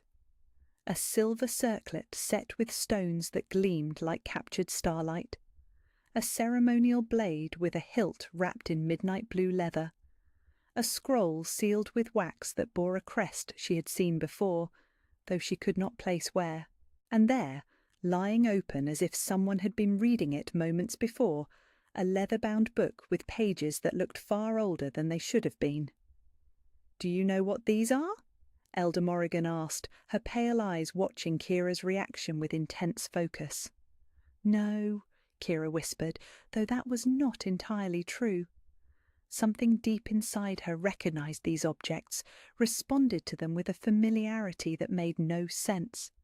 Her wolf was no longer restless, but perfectly still, focused with the kind of attention usually reserved for immediate threats or precious treasures. "They belong to your parents," Elder Morrigan said, and the words hit like physical blows. "Your real parents, the ones who died protecting you from those who would have killed you in your cradle rather than allow your bloodline to survive." The chamber seemed to tilt around her. "My parents died of plague when I was 3. Everyone knows that. The records lie." Elder Morrigan's voice carried absolute certainty. "Your parents were Lydia and Marcus Silvermoon, the last ruling pair of the ancient bloodline, and they were murdered for what they carried in their veins." Silvermoon. The name resonated through her like a bell struck in a cathedral, awakening something that had been sleeping so deeply she had forgotten it existed. Her wolf rose to meet that awakening, no longer still but singing with recognition that bypassed rational thought entirely. "That is impossible," she said, though the words felt hollow even as she spoke them. The silver moon line died out centuries ago. Everyone knows that.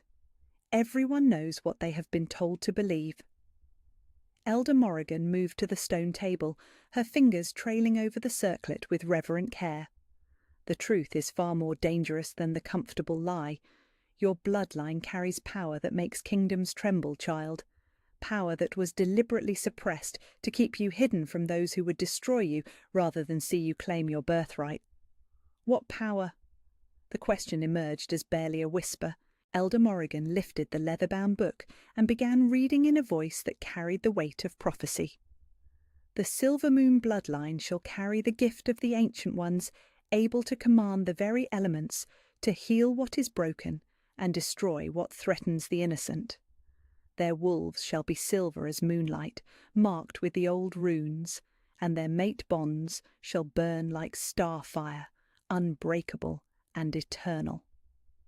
As the elder spoke, something began stirring beneath Kira's skin, a warmth that had nothing to do with the mate bond and everything to do with power that had been locked away for so long she had forgotten it existed. The crystals in the chamber pulsed brighter, responding to whatever was awakening inside her. The suppression spells woven into your very bones have been weakening since your mate bond awakened, Elder Morrigan continued, watching Kira with those ancient eyes. The connection to Alpha King Matthias is acting like a key, unlocking what was hidden to protect you. Soon, very soon, there will be no hiding what you truly are. Why? Kira's voice cracked on the single word. Why hide me? Why make me believe I was nothing? Because 22 years ago, when you were barely old enough to walk, there was a systematic purge of the old bloodlines. Those who feared the ancient powers convinced themselves that eliminating the carriers would bring stability to the Northern Territories. Your parents died fighting to get you to safety, and those who took you in loved you enough to suppress your heritage rather than watch you burn for it. The chamber spun around her as the implications sank in. Her entire life, everything she had believed about herself, was built on a foundation of lies. Not cruel lies meant to diminish her, but protective lies meant to keep her alive until she was strong enough to reclaim what had been stolen. But the mate bond changed everything, she said, understanding beginning to dawn like a terrible sunrise. The mate bond to an Alpha King, yes. There are forces in this kingdom who will see that connection as either the greatest threat imaginable or the most valuable tool they have ever encountered. Elder Morrigan's expression grew grim. Either way, your safety depends on you understanding what you are capable of before they decide which option serves their purposes better. What am I capable of? Kira asked, though she was not sure she wanted to know the answer. Instead of responding with words, Elder Morrigan gestured toward a withered plant sitting in a clay pot near the chamber's edge. Show me. I do not understand. Reach for the power that has been stirring since your mate bond awakened. Reach for what your bloodline carried before fear made you forget. Heal what is broken. Kira stared at the plant, its leaves brown and curled with death, and felt foolish. She was a servant girl who scrubbed floors and served meals. She did not heal things with mysterious bloodline powers.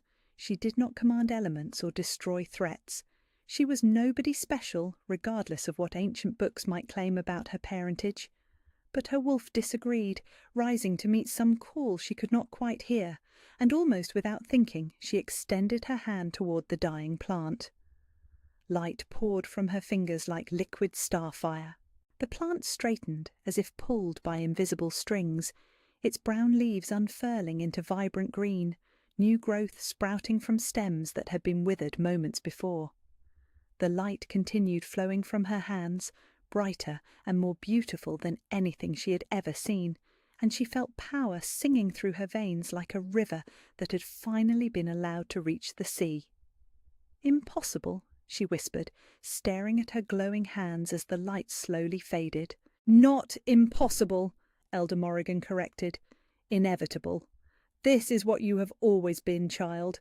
The suppression spells could not destroy your nature, only hide it until the time was right for revelation. Kira sank onto a stone bench, overwhelmed by the magnitude of what she was learning. If this is true, if I really carry this bloodline, then you are not the nobody servant girl who disrupted pack politics by existing where she should not belong.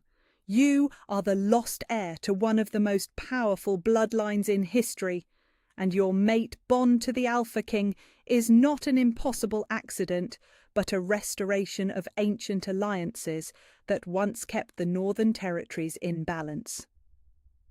The political implications were staggering. If she was truly Silvermoon heir, then her mating with Matthias would not be a disruption of carefully negotiated alliances, but a return to power structures that had maintained peace for centuries before the bloodline purges began. "Does he know?" she asked. "Does Matthias know what I am?"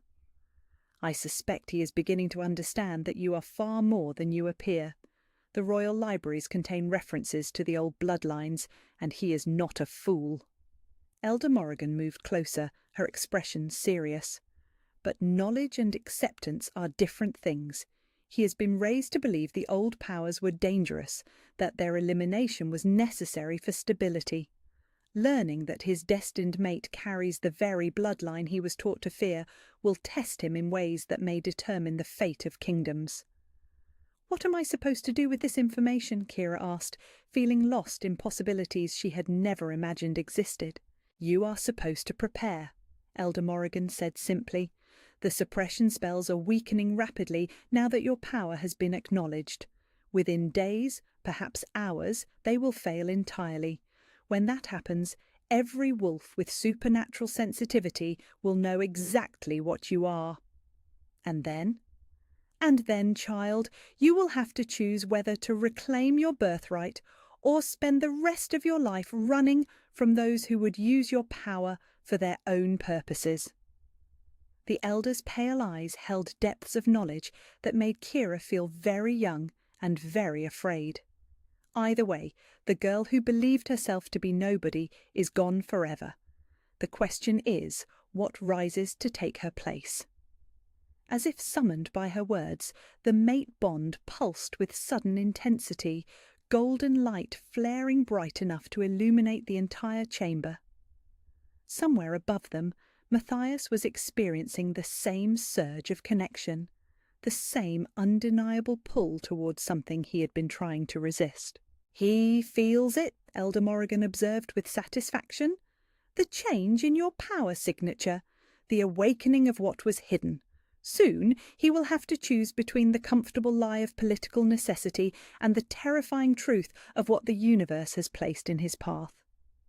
Kira closed her eyes and felt the mate bond singing between her ribs. No longer just golden light, but something deeper, more complex, shot through with silver threads that spoke of ancient magic and destined partnerships that transcended mortal politics. She was no longer the servant girl who had scrubbed arena sand and accepted invisibility as her natural state. She was Kira Silvermoon, heir to power that had shaped kingdoms, and her mate was the Alpha King, who would either stand beside her as she reclaimed her birthright or become the greatest obstacle to everything she was meant to be. The chamber around her hummed with awakening magic, responding to bloodline power that would no longer be contained by fear or political convenience. Whatever came next, there would be no going back to the safety of believing herself worthless. The girl who was nobody was gone. What remained was a woman who would have to learn what it meant to be everything. Chapter 5. Training in Shadow. The training began before dawn, in the hours when darkness still cloaked the palace, and most wolves slept undisturbed by the weight of impossible revelations. Kira met Elder Morrigan in the hidden chamber every morning, her body moving through the familiar motions of servant duties while her mind reeled with the magnitude of what she was learning to control. The power that had been locked away for 22 years was awakening with terrifying speed, responding to her newfound awareness like a river finally allowed to flow freely after years behind a dam. "Focus," Elder Morrigan commanded, as golden light flickered uncertainly from Kira's fingertips. "Power without discipline is destruction waiting to happen. Your bloodline carries abilities that could level kingdoms if wielded carelessly. The warning sent ice through her veins, but she forced herself to concentrate on the simple healing exercise. A wounded sparrow lay on the stone table between them, its wing bent at an unnatural angle from a collision with palace windows. She had been trying for an hour to channel just enough power to mend the break without overwhelming the tiny creature with energy meant for much larger purposes. Light flowed from her hands in a steady stream, warm and silver-touched, and she watched in amazement as bone knitted itself back together beneath fragile feathers. The sparrow stretched its wing tentatively, then launched itself into flight with a sound that might have been gratitude. "Better," Elder Morrigan acknowledged, "but you are still fighting the power instead of guiding it. Your bloodline gifts are not separate from you, child. They are part of who you have always been." "It does not feel like part of me," Kira admitted, flexing fingers that still tingled with residual magic. "It feels like something foreign, something that belongs to someone else. Because you spent your life believing you were someone else entirely." The elder moved to a shelf lined with ancient texts, selecting one bound in midnight blue leather. "The suppression spells did more than hide your abilities. They convinced you that powerlessness was your natural state, that wanting more than servitude was presumptuous rather than inevitable." As Elder Morrigan spoke, the mate bond pulsed with sudden intensity, sending waves of sensation through Kira's chest that had nothing to do with her magical training. Somewhere above them, Matthias was experiencing something that affected him strongly enough to impact their connection across distance and stone barriers. "He grows more restless each day," the elder observed, noting her reaction. "The bond between you strengthens even as you both try to ignore it, and that strengthening is affecting his ability to function normally."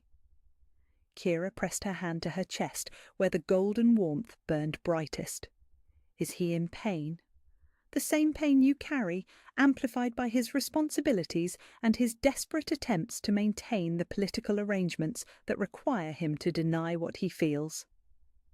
Elder Morrigan's expression was not without sympathy. Mate bonds are not designed to be resisted indefinitely. The longer you both fight what exists between you, the more it will demand acknowledgement. But he cannot acknowledge it without destroying the alliance that prevents war. Perhaps, or perhaps the alliance he clings to is built on foundations less stable than he believes. The elder opened the midnight blue book, revealing pages covered in elegant script and detailed illustrations of bloodline histories. "Tell me, what do you know of Seraphina Silverstone's family connections?"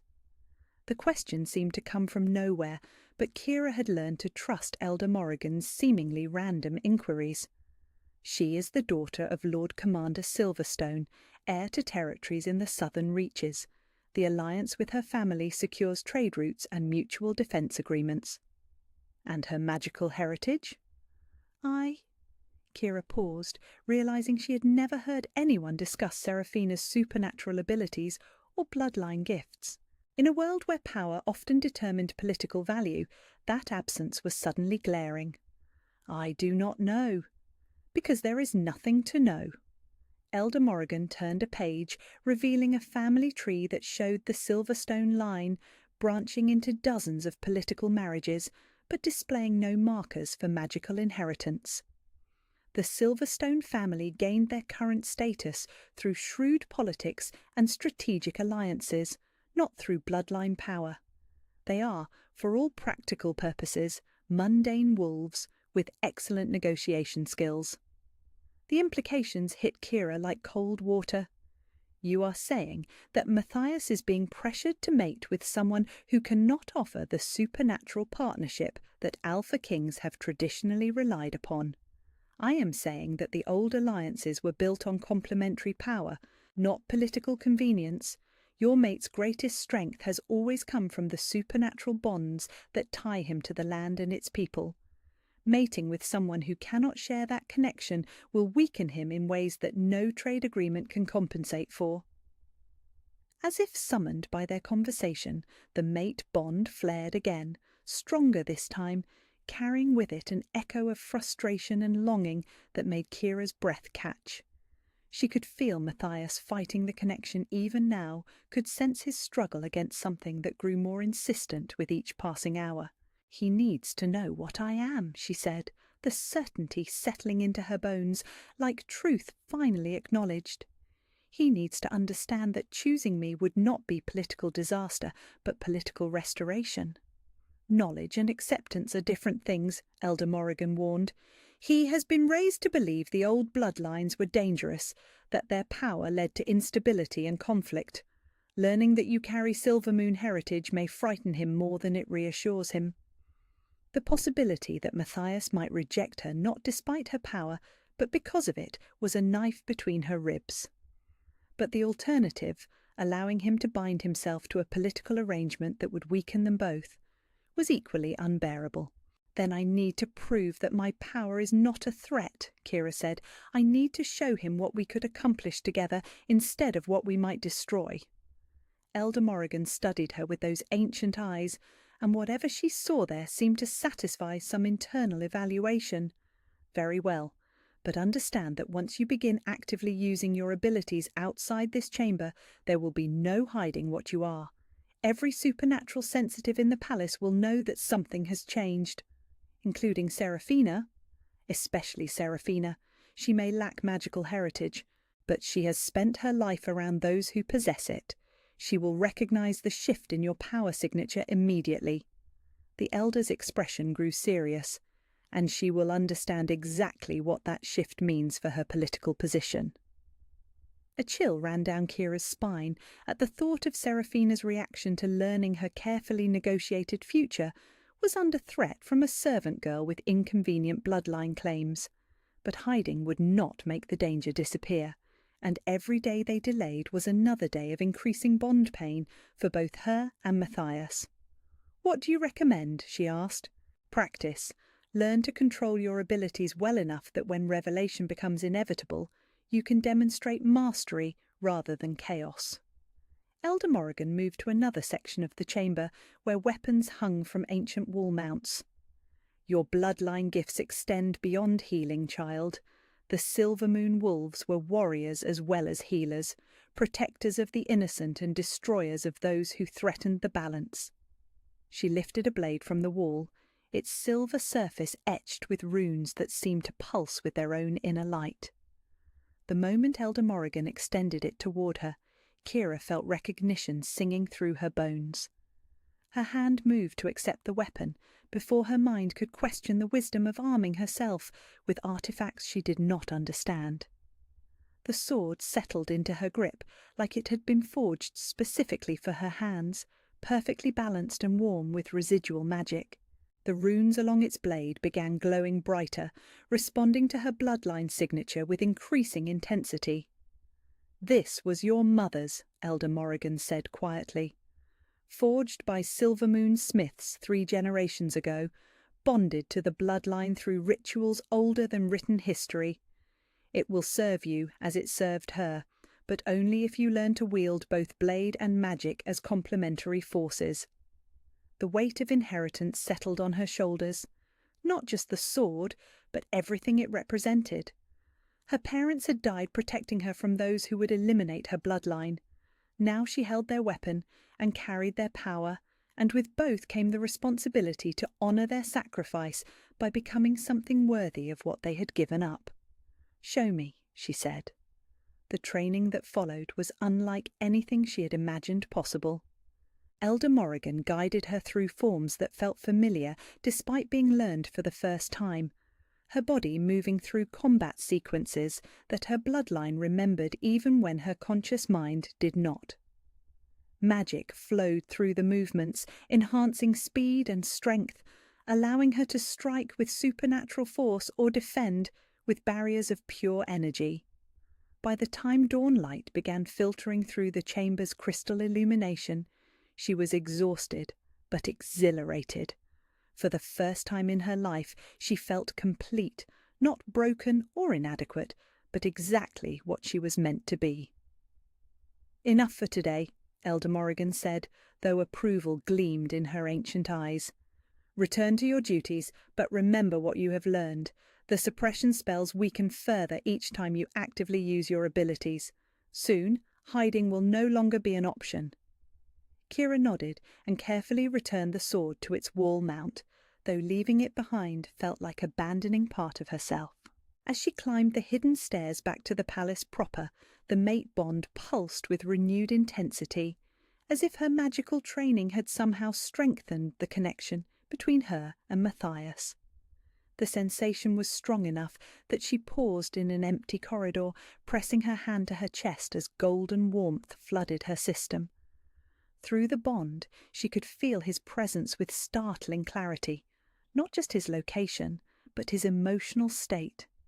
He was in his study, supposedly reviewing trade negotiations, but his attention was focused entirely on the inexplicable pull towards something he was forbidden to claim. The temptation to go to him was overwhelming, to walk through his door and show him exactly what she was becoming, to prove that choosing her would not be political suicide, but political salvation. But revealing herself before she had fully mastered her abilities would put them both at risk, and she would not endanger him through her own impatience. Instead, she forced herself to continue toward the kitchens, where her mundane duties waited with the same expectations they had carried for years. But as she moved through familiar routines, preparing meals, cleaning surfaces, managing inventory, she was acutely aware that everything had changed. She was no longer the powerless servant girl who had scrubbed arena sand and accepted invisibility as her natural state. She was Kira Silvermoon, heir to magic that could heal or destroy, bonded to an Alpha King through forces older than politics or convenience. And with each passing hour, the suppression spells grew weaker, bringing her closer to the moment when pretending to be nobody would become impossible. The mate bond hummed between her ribs like a countdown, marking time until truth could no longer be denied and choices would have to be made that would reshape kingdoms. She could hardly wait. Chapter 6. The Assassination Attempt. The blade came out of nowhere, silver bright and singing with lethal purpose. Kira had been carrying supplies to the arena preparation areas, her mind half focused on the evening's training session with Elder Morrigan, when instinct screamed at her to move. She threw herself sideways without conscious thought, feeling the poisoned weapon slice through air where her throat had been moments before. The attacker's momentum carried him past her, and she caught a glimpse of his face, young, desperate, with eyes that held the kind of fervour that made men do terrible things for causes they believed were righteous.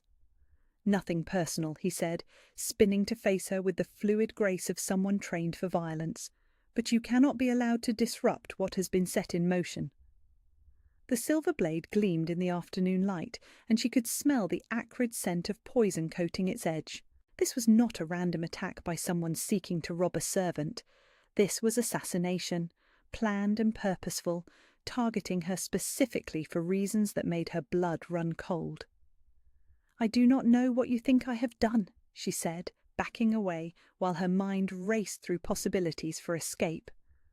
The corridor was empty, afternoon duties taking most palace staff to other areas, and her attacker had chosen his moment with careful precision.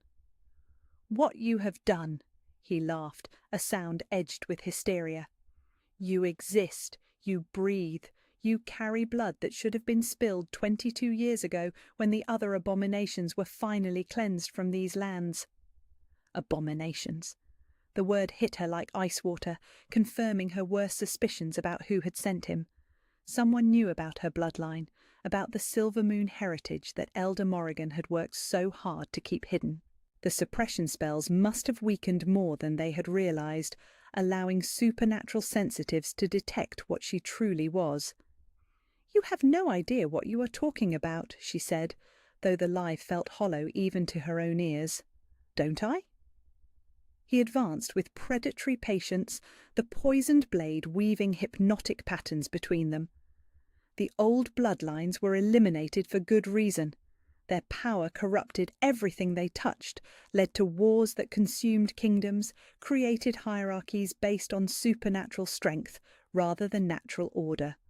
We will not allow that poison to spread again, no matter who protects you now." As he spoke, Kira felt something stirring beneath her skin. Power responding to mortal danger with the kind of automatic defense Elder Morrigan had warned her about. The suppression spells were failing in real time, magical barriers cracking like ice under pressure, and what emerged was not the controlled healing light she had been practicing, but something far more primal. "Stay back," she warned, though she was not sure if the warning was meant for him or for herself. He smiled with the confidence of someone who had never faced a silver moon in full awakening. "Begging will not save you, girl. Your bloodline ends today." The second attack came faster than the first, the poisoned blade aimed at her heart with surgical precision. But as the weapon descended, golden light erupted from her skin like a star going supernova, forming barriers of pure energy that turned the silver steel aside as if it were nothing more than brittle glass. Her attacker stumbled backward, his confidence cracking as he stared at the impossible sight of a servant girl radiating power that made the corridor's stone walls tremble. What are you?" "Something you should have left alone," Kira heard herself say, though the voice that emerged carried harmonics that had never been there before, power giving weight to words that had always been dismissed. The light pouring from her hands was no longer the gentle healing energy she had practiced with Elder Morrigan. This was combat magic, defensive barriers that could shatter bones and offensive strikes that could level buildings.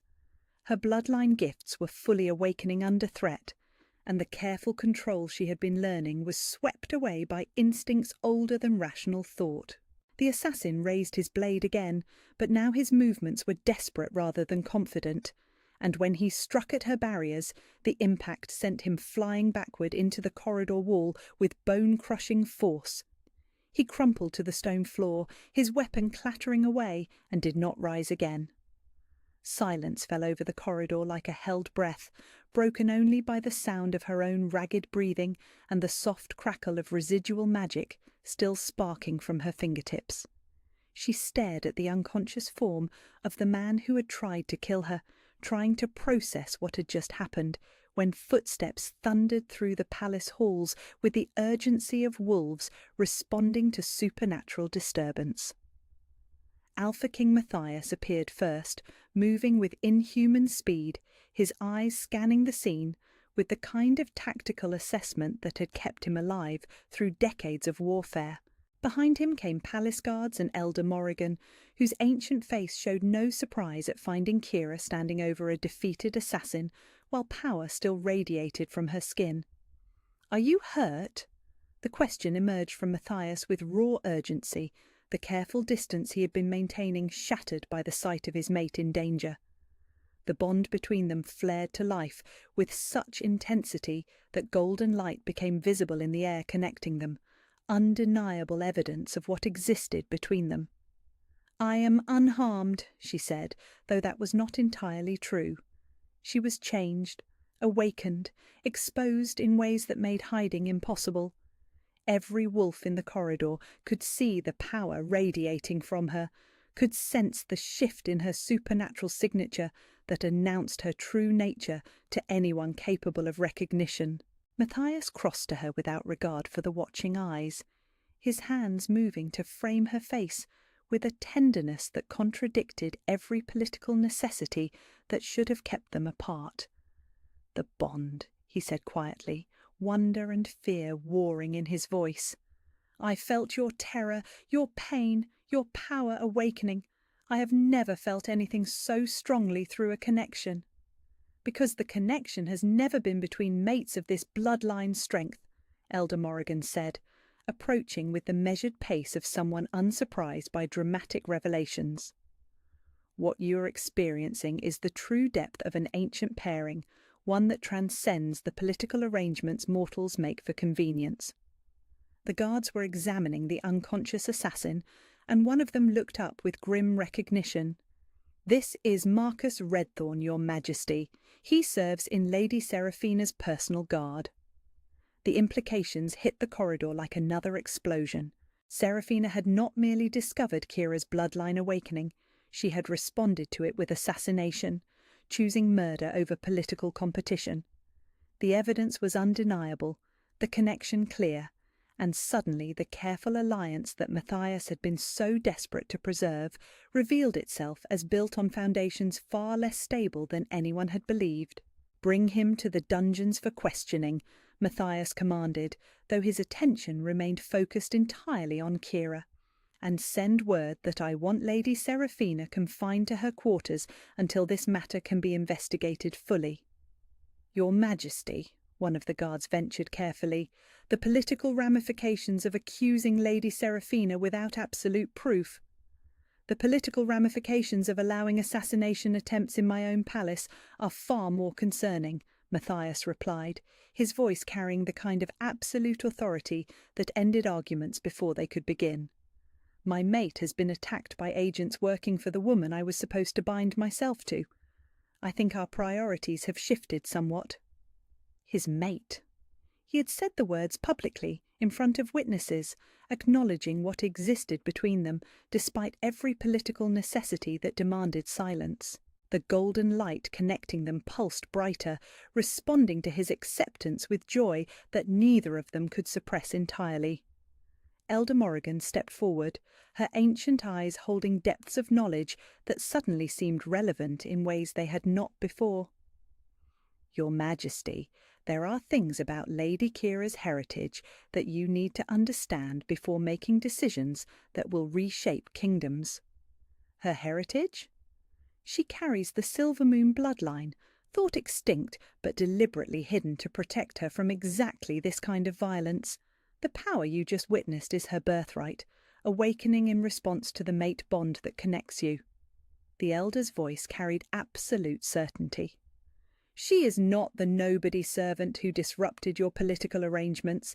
She is the lost heir to one of the most powerful magical bloodlines in history." The corridor went silent, except for the soft crackle of residual magic still sparking in the air around Kira. Matthias stared at her with an expression that shifted through disbelief, wonder, and something that might have been relief. "Silvermoon," he repeated, testing the name. "The ancient bloodline that formed alliances with the Alpha Kings centuries ago. The same bloodline that helped establish the Northern Territories as a unified kingdom," Elder Morrigan confirmed. "The same bloodline that your ancestors relied upon for the magical partnerships that made their rule both powerful and just. Lady Kira is not a political disruption, she is a political restoration." As if summoned by the revelation, Kira felt her power surge again, no longer defensive, but celebratory, golden light flowing through the corridor, with warmth that spoke of healing and protection rather than destruction. This was what she was meant to be, not hidden, not suppressed, not diminished, but acknowledged and embraced and allowed to stand beside the mate the universe had chosen for her. "The alliance with House Silverstone," Matthias said slowly, understanding beginning to dawn. "It was never about trade routes or mutual defence." "It was about preventing exactly this revelation," Elder Morrigan agreed, "about keeping the old bloodlines suppressed and ensuring that power remained concentrated in the hands of those who feared supernatural abilities rather than embracing them." The political landscape was reshaping itself around them. Foundations that had seemed solid revealing themselves as carefully constructed lies designed to prevent exactly this moment. Kira was not the obstacle to peace and stability. She was the key to a partnership that could restore balance that had been missing for decades. "The attempts on your life will not stop here," Matthias said, his hands still framing her face with protective tenderness. "Those who orchestrated this attack will not be satisfied with a single failure." "Then we stop hiding," Kira replied, power giving strength to words that would have been impossible from the servant girl she had been just days before. "We acknowledge what exists between us and face whatever comes together." The mate bond flared between them like a beacon, visible proof of connection that transcended politics and fear and every artificial barrier that had been constructed to keep them apart. Around them, palace staff and guards watched with the kind of awe reserved for witnessing history reshape itself in real time. She was no longer nobody.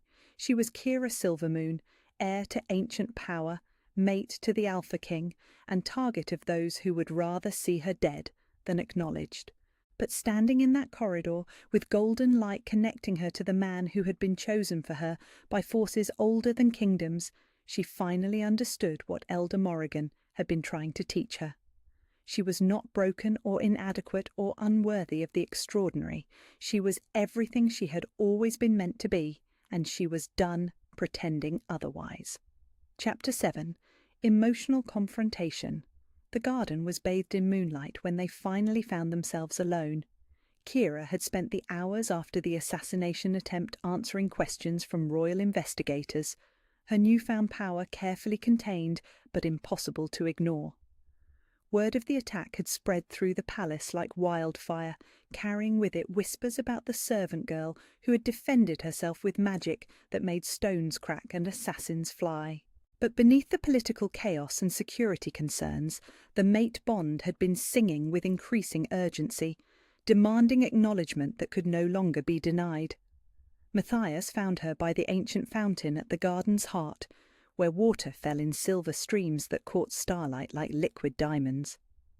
He approached with the careful grace of a predator, uncertain of his welcome, though the golden thread connecting them vibrated with emotions too complex for simple classification. "You should not be out here alone," he said, settling onto the stone bench beside her with careful distance that felt more like agony than courtesy. "Not after what happened today." "I am not alone," she replied, gesturing toward the shadows where she could sense palace guards maintaining discreet watch. "And after today, I think it is safe to say I can defend myself." The reminder of her power demonstration hung between them, impossible to dismiss or minimize. She was no longer the defenseless servant girl who had needed protection from forces beyond her understanding. She was Kira Silvermoon, heir to magic that could shatter armies, and that transformation changed everything about the dynamic that had been slowly destroying them both. "About what Elder Morrigan revealed," Matthias began, his voice carrying the weight of someone who had spent hours attempting to process impossible information. "About your bloodline, your heritage." "You mean about me not being the nobody who disrupted your political arrangements?" The question emerged sharper than she had intended, edged with frustration that had been building for days. "About me actually being exactly what your ancestors would have chosen as a partner if fear had not convinced you that my kind were threats to be eliminated rather than allies to be treasured." He flinched at her directness, but did not retreat from the conversation that needed to happen, whether either of them wanted it or not. The old bloodlines were associated with instability, with wars that consumed kingdoms, and power that corrupted those who wielded it. According to whom? She turned to face him fully, moonlight catching the silver threads that had begun appearing in her hair since her awakening. According to the histories written by those who gained power from the bloodline purges, according to the political arrangements that benefited from keeping magical partnerships suppressed, according to centuries of scholarly research, written by scholars who had every incentive to justify the systematic murder of children whose only crime was carrying abilities that made others feel inadequate. Her power stirred as emotions intensified, golden light flickering at her fingertips before she consciously controlled it. "Tell me, Matthias, what do you feel when you look at me now, threat or completion?" The question hung in the moonlit air between them, while the mate bond pulsed with the truth neither of them could continue denying. When he finally answered, his voice was raw with honesty that bypassed political training entirely. "Completion," he admitted, "like I have been walking through the world with half my soul missing and suddenly found it sitting by a fountain in the moonlight, looking at me like I might be worthy of something I never thought I deserved." The confession hit her like physical warmth, golden light responding to emotional truth with joy that illuminated the entire garden. This was what Elder Morrigan had tried to explain about true mate bonds. Not just supernatural connection, but recognition of complementary souls finding each other across impossible circumstances. "Then why are we still having this conversation?" she asked. "Why are we sitting here pretending that duty and desire are incompatible when what we feel proves otherwise? Because choosing you means the death of the alliance that keeps the Southern Kingdoms from declaring war. Because my personal happiness cannot outweigh the lives of thousands who depend on political stability I am supposed to maintain." His hands clenched into fists, the internal battle visible in every line of his body. "Because I have been raised to believe that being Alpha King means sacrificing everything personal for the greater good." "And what if the greater good is not what you have been told it was?" She moved closer, drawn by the mate bond that sang louder in proximity, encouraged by his admission that completion was what he felt when he looked at her. "What if the alliance you are clinging to was designed specifically to prevent partnerships like ours? What if maintaining it actually weakens you in ways that make war more likely rather than less?" "Kira." The warning in his voice suggested he was not ready to consider possibilities that would reshape everything he had built his identity around. "The Silverstone family has no magical heritage," she continued, pressing the advantage while courage lasted. "Seraphina cannot offer the supernatural partnership that made your ancestors' rule both powerful and just. Mating with her gives you political convenience at the cost of the mystical strength that kept the Northern Territories stable for centuries. You cannot know that the old partnerships were more effective than modern alliances. I know that someone was so terrified of our connection that they sent assassins rather than risk letting us discover what we could accomplish together." Power flared around her as conviction strengthened, not threatening but illuminating, showing him exactly what he would be choosing. "I know that every instinct you possess recognizes me as your partner, your equal, your completion, and I know that fighting that recognition is killing us both." As if summoned by her words, the mate bond blazed between them with intensity that left no room for doubt or denial. Golden light connected them in threads so bright they cast shadows on the garden paths, and through that connection she could feel every emotion he was struggling to suppress. Love, desperate, consuming love that had grown stronger every day despite his best efforts to contain it. Need that went beyond physical desire into soul-deep recognition of the person who made him whole. Fear that choosing personal happiness would make him selfish in ways that destroyed innocent lives. And beneath it all, exhaustion from fighting what felt like the most natural thing in the world. "This is killing you," she said, the observation emerging as statement rather than question, because she could feel his pain echoing through their connection. "Fighting the bond, denying what we both know to be true, pretending that political arrangements matter more than what the universe has placed in your path."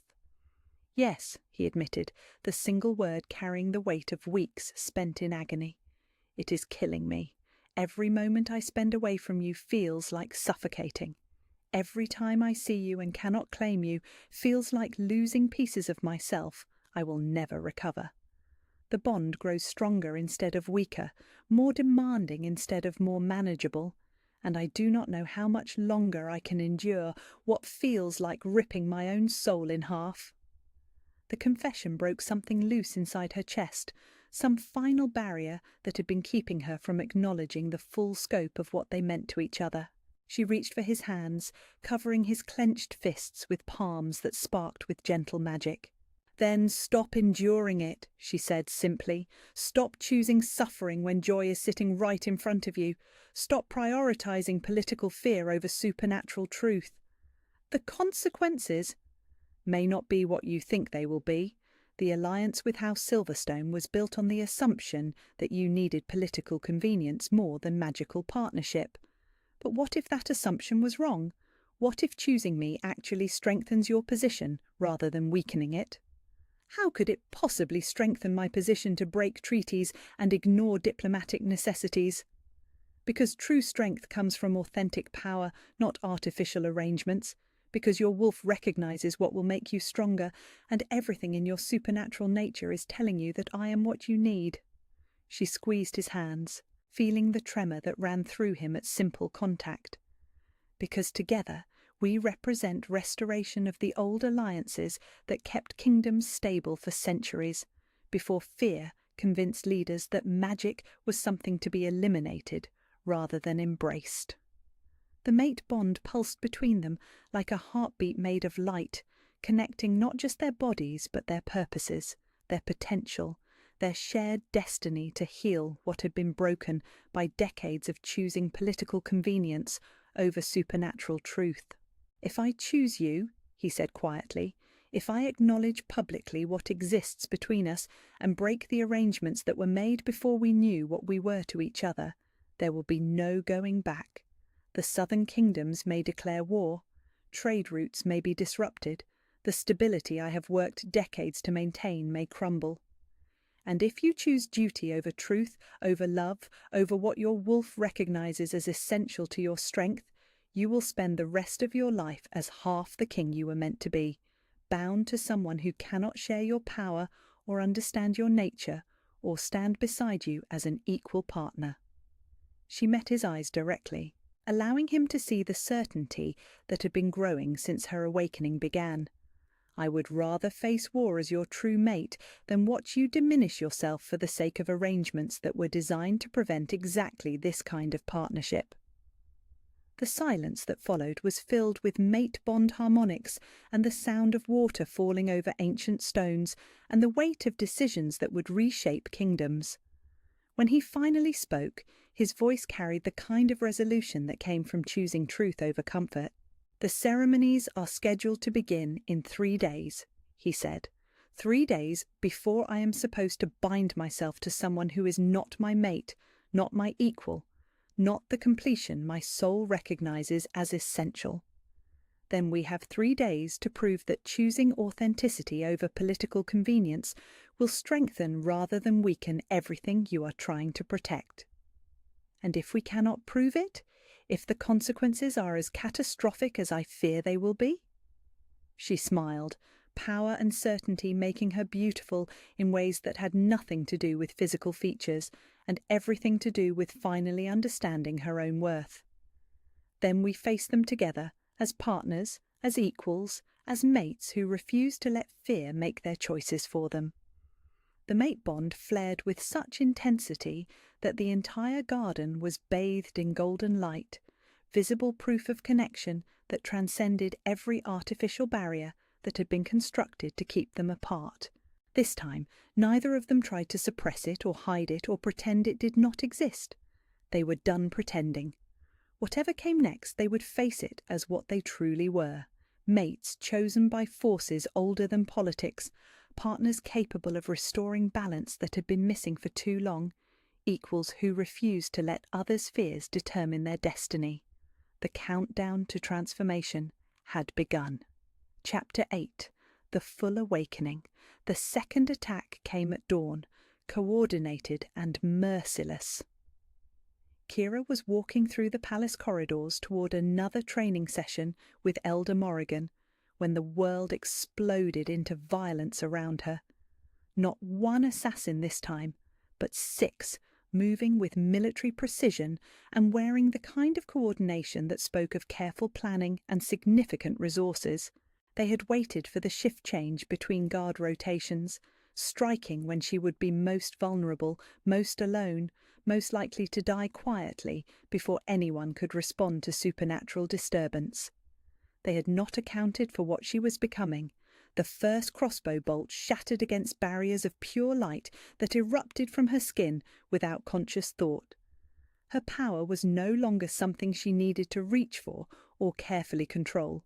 It responded to mortal danger with the kind of automatic defense that had been bred into the Silver Moon bloodline for centuries.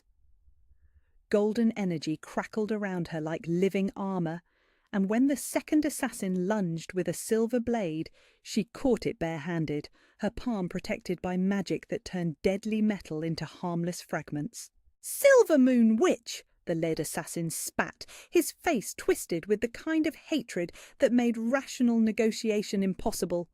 "Your bloodline is poison, and we will cleanse it from these lands once and for all." She recognised him now. Captain Aldrich Thornfield, one of Seraphina's most trusted allies, a man who had built his reputation on brutal efficiency in eliminating supernatural threats.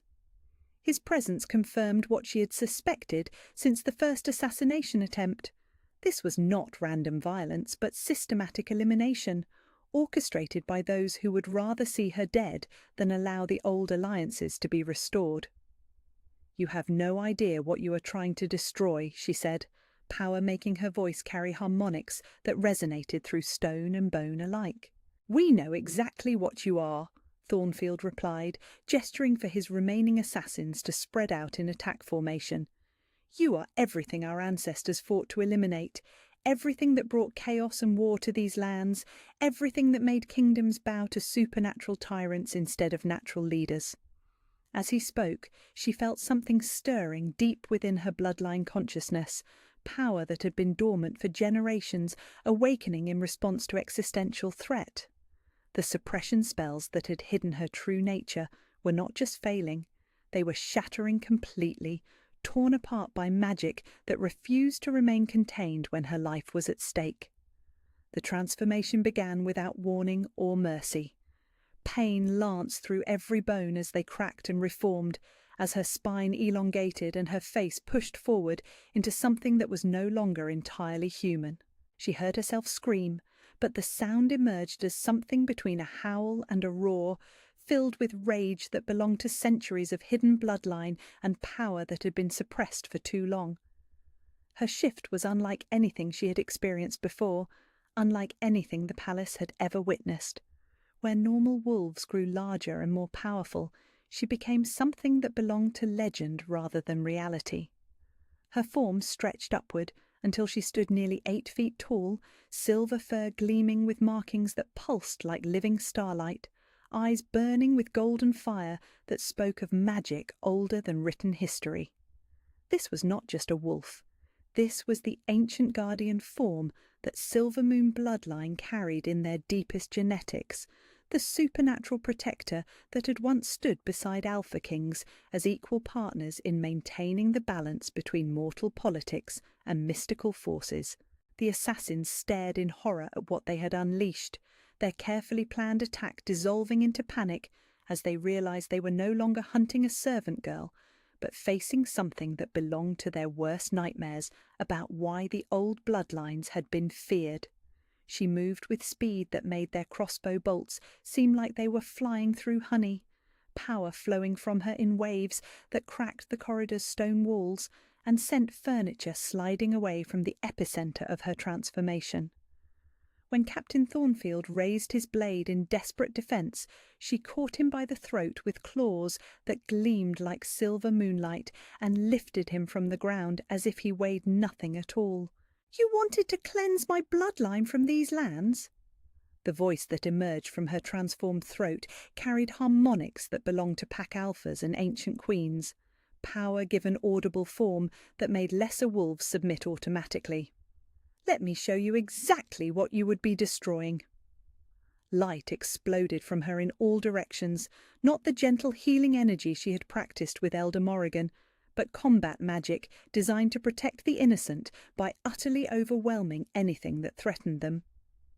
The surviving assassins were flung backward like leaves in a hurricane, their weapons shattered, their bodies broken against stone walls with bone-crushing impact. Through it all, she felt the mate bond blazing between her ribs like a star going supernova, calling to Matthias with urgency that transcended physical distance. He was coming, she realized, racing through the palace corridors with his own supernatural speed, drawn by connection that had become strong enough to share not just emotions, but actual physical sensations. When he burst through the corridor entrance, war beast at his side and royal guards streaming behind him, he stopped dead at the sight that greeted him. She stood in her ancient guardian form amid the wreckage of the assassination attempt, silver fur gleaming with power, golden eyes fixed on him with recognition that bypassed every barrier they had constructed between duty and desire. The war beast, Fenris, approached her with the same reverent submission he had shown in the arena, acknowledging not just her power, but her rightful place as partner to his bonded alpha. Around them, palace staff and guards stared in awe at the revelation of what had been hidden among them. Not a servant girl who had disrupted political arrangements, but the heir to supernatural guardianship that had once protected kingdoms from forces mortal armies could not defeat. Kira, Matthias breathed, and the sound of her name spoken with such wonder and acceptance triggered the next phase of her transformation. The mate bond, supercharged by her awakened power and his emotional recognition, completed itself in a cascade of golden light that illuminated the entire corridor. She felt his wolf reaching for hers through the connection, felt the exact moment when supernatural partnership clicked into place with the finality of puzzle pieces finding their intended positions. And with that completion came knowledge that had been locked away for generations, understanding of what they were meant to be together, what their combined power could accomplish, what the kingdom could become if ancient alliances were restored instead of feared. She began shifting back to human form, though power continued radiating from her skin in visible waves. As her bones reformed and her features returned to mortal proportions, she remained taller than she had been before, stronger, marked with silver traces through her hair that spoke of permanent change. The awakening was complete now, irreversible, and everyone who looked at her could see that she was no longer pretending to be anything other than exactly what she was. "The Silver Moon Guardian form," Elder Morrigan said, appearing in the corridor with the calm of someone who had been expecting exactly this revelation. I had wondered if the bloodline still carried the ancient transformations, or if suppression had bred them out entirely. "What does this mean?" Matthias asked, though his eyes never left Kira's face as she settled back into human shape, power still crackling around her like tamed lightning. "It means she is not just heir to healing magic and combat abilities. She carries the complete guardian heritage, the supernatural protector bloodline that once stood as equal partner to Alpha Kings, maintaining balance between mortal rule and mystical forces." The elder's ancient eyes held satisfaction as she surveyed the defeated assassins and the evidence of power that could no longer be denied or suppressed. "It means that choosing her does not weaken your position, but restores it to what it was always meant to be." Around them, witnesses to the awakening were dropping to one knee in automatic submission, recognizing authority that transcended political appointment or social hierarchy. This was supernatural acknowledgement of power that belonged to the foundations of their kingdom, genetic memory responding to bloodline heritage that had been hidden but never truly eliminated. Captain Thornfield, broken but still conscious, stared at her with the kind of horrified understanding that came from realizing his entire worldview had been built on lies. "The purges," he whispered. "We were told the old bloodlines were threats to stability, dangers that needed elimination for the good of the kingdom." "You were told lies by those who feared being overshadowed by partnerships they could never replicate," Kira replied, her voice carrying new harmonics that spoke of completed awakening. "The Silvermoon bloodline never sought domination. We sought balance, protection, the kind of mystical guardianship that kept kingdoms stable for centuries before fear convinced leaders that magic was something to be eliminated rather than embraced." The mate bond pulsed between her and Matthias like a heartbeat made of starlight, and through that connection she could feel his wonder, his recognition, his growing understanding that everything he had been taught about the old bloodlines had been carefully constructed deception. "The ceremonies," he said quietly, though his voice carried clearly through the corridor, "the arrangements with House Silverstone, were designed to prevent exactly this awakening," she finished, "to keep you bound to political convenience instead of supernatural partnership, to ensure that the old alliances could never be restored because the bloodlines that made them possible were either dead or too suppressed to recognize their own power. And now?" She smiled, power and certainty making her radiant in ways that had nothing to do with physical beauty and everything to do with finally understanding exactly what she was meant to be. Now you choose political arrangements that weaken you by denying what your wolf recognizes as essential or supernatural partnership that restores the kind of leadership this kingdom has been missing for generations. The golden light connecting them blazed brighter, visible proof of bond completion that had transformed them both. He was no longer just Alpha King struggling against impossible choices, and she was no longer the hidden heir pretending to be nobody. They were mates acknowledged, partners revealed, the restoration of ancient alliance that had the power to heal what decades of fear and suppression had broken. "I choose you," he said, the words carrying the weight of decisions that would reshape kingdoms. "I choose us.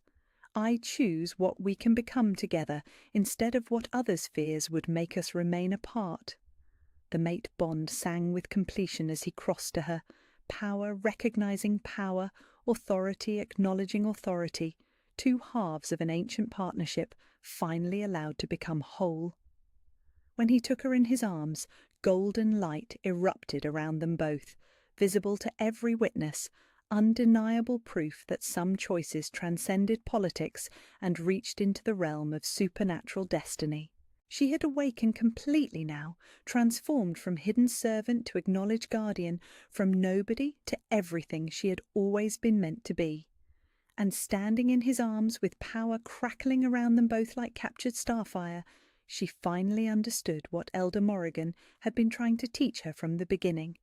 She was not broken or inadequate or unworthy of the extraordinary. She was the completion of something that had been incomplete for far too long, the restoration of balance that kingdoms needed more than political convenience. The girl who had believed herself to be nothing was gone forever.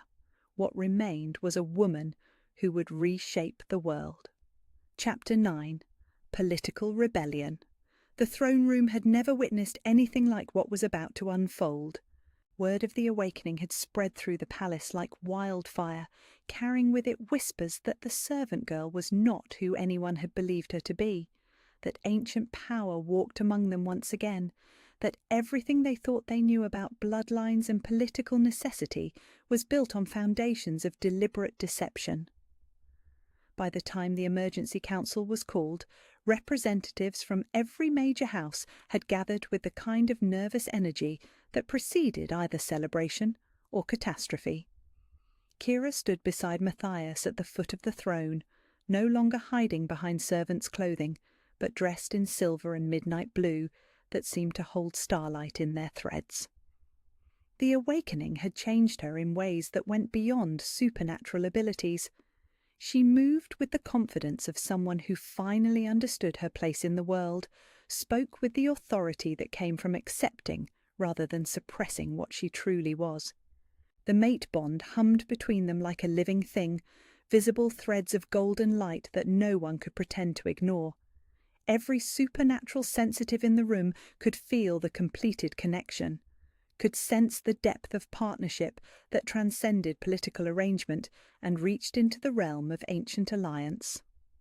"Members of the council," Matthias began, his voice carrying the absolute authority of someone who had made peace with choices that would reshape kingdoms, "I have called this gathering to address the lies that have shaped our understanding of bloodline heritage and political necessity."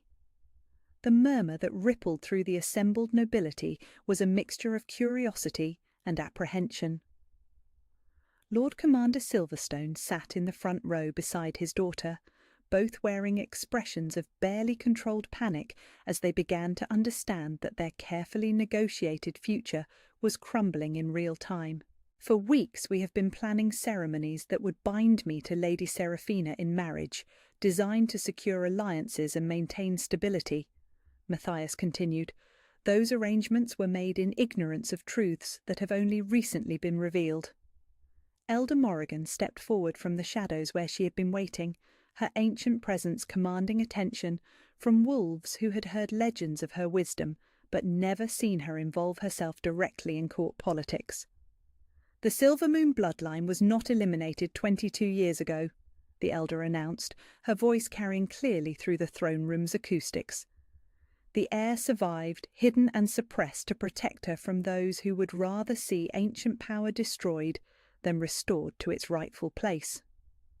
She gestured toward Kira, and every eye in the room followed the movement with the kind of fascination usually reserved for witnessing historical moments unfold in real time. Lady Kira carries the complete Silvermoon heritage, not just healing abilities or combat magic, but the ancient guardian transformation that once stood as equal partner to Alpha Kings in maintaining balance between mortal rule and supernatural forces. The reaction was immediate and explosive. Voices erupted throughout the throne room as the implications hit different houses with varying degrees of alarm and opportunity. Some had built their power on the assumption that the old bloodlines were gone forever. Others had spent generations mourning the loss of mystical partnerships that had made kingdoms stronger rather than weaker. "Oh, impossible!" Lord Commander Silverstone declared, rising from his seat with the desperation of someone watching everything he had built his identity around collapse. "The Silvermoon line died out. The records are clear, the witnesses confirmed, the bloodline testing." "Was falsified to protect a child from systematic elimination," Elder Morrigan interrupted, with the calm authority of someone who had lived through the events being disputed. "I performed the suppression spells myself, binding her power so thoroughly that even she believed herself to be ordinary until her mate bond began awakening what had been hidden." "Mate bond?" Seraphina's voice cut through the chaos with crystalline clarity, though beneath her perfect composure, Kira could see cracks beginning to form. "Your Majesty, surely political obligations outweigh supernatural coincidences?" "There is nothing coincidental about mate bonds," Matthias replied, his gaze never leaving Kira's face. "They represent the universe's correction of mortal mistakes, supernatural recognition of partnerships that transcend what politics can arrange or fear can suppress." As if summoned by his words, the golden light connecting them flared brighter, visible proof of connection that made several council members gasp in recognition. This was not political theatre or convenient fiction. This was the real mate bond, completed and undeniable, binding them together in ways that no ceremony could replicate and no treaty could dissolve. The alliance with House Silverstone was negotiated in good faith. Lord Commander Silverstone tried again, though his voice carried the desperation of someone clinging to arrangements that were dissolving before his eyes. Breaking established treaties for supernatural attractions sets dangerous precedents for kingdom stability. The dangerous precedent was set 22 years ago when systematic bloodline elimination convinced us that ancient partnerships were threats to be destroyed rather than treasures to be protected, Kira said, her voice carrying harmonics that belonged to completed awakening. "What you call kingdom stability was built on the genocide of children whose only crime was carrying abilities that made lesser leaders feel inadequate." The accusation hit the throne room like a physical blow, forcing acknowledgement of truths that had been carefully buried beneath political convenience and historical revisionism. Several council members shifted uncomfortably as they recognised their own family's involvement in events they had been taught to view as necessary rather than tragic. The assassination attempts on Lady Kira were not random violence, Matthias continued, his tone growing harder as he addressed the evidence that could no longer be denied or dismissed. They were coordinated efforts to eliminate her before her true heritage could be revealed. Captain Thornfield, acting under orders from those who preferred murder to political inconvenience, specifically targeted her for carrying blood that should have been cleansed decades ago. "That is," Seraphina began, then stopped as she realised that denying involvement would require explaining how her personal guard captain had independently decided to assassinate a servant girl, for reasons that had nothing to do with protecting her political interests. "That is treason," Matthias finished for her. "Attempted murder of a bloodline heir, conspiracy to prevent supernatural awakening, and systematic deception designed to maintain power structures built on genocidal foundations. The silence that followed was profound, filled with the sound of political alliances cracking under the weight of revealed truth. Representatives who had supported the Silverstone match began distancing themselves as they realised association with assassination plots would destroy their own standing, while others who had mourned the loss of the old bloodlines looked at Kira with something approaching reverence. "Your Majesty," Lord Ashford said carefully, his voice carrying the measured tone of someone navigating suddenly treacherous political waters, "if Lady Kira truly carries the Silvermoon bloodline, then her partnership with the Crown represents restoration of alliances that maintained stability for centuries before recent historical events." "Exactly." Matthias stepped closer to Kira, the mate bond blazing between them as he made the choice that would define his reign and their shared future. "I reject the arranged marriage to Lady Seraphina Silverstone. I claim Lady Kira Silvermoon as my true mate, my equal partner, and my queen." The formal words of rejection and claiming hit the throne room like earthquake, reshaping political landscape in real time. Seraphina's composure finally shattered completely as she realised that not only was her carefully planned future dissolving, but she was being publicly dismissed in favour of someone she had spent weeks dismissing as irrelevant. "You cannot mean this," she said, though the desperation in her voice suggested she knew exactly how serious he was. "I am everything a queen should be, educated, trained, connected to the right families, experienced in the kind of political management that kingdoms require. She is—" Seraphina gestured at Kira with barely concealed contempt. "She is nobody, a servant girl with delusions of significance. She is the completion of supernatural partnership that my ancestors relied upon for strength, wisdom, and the kind of mystical connection to the land that makes kings into legends rather than mere politicians." Matthias's voice carried absolute finality. "She is my mate, chosen by forces older than political convenience, and I will not dishonour that choice for the sake of arrangements built on lies and maintained by murder." The mate bond sang with such intensity that golden light filled the entire throne room, visible proof of connection that transcended every artificial barrier that had been constructed to keep them apart.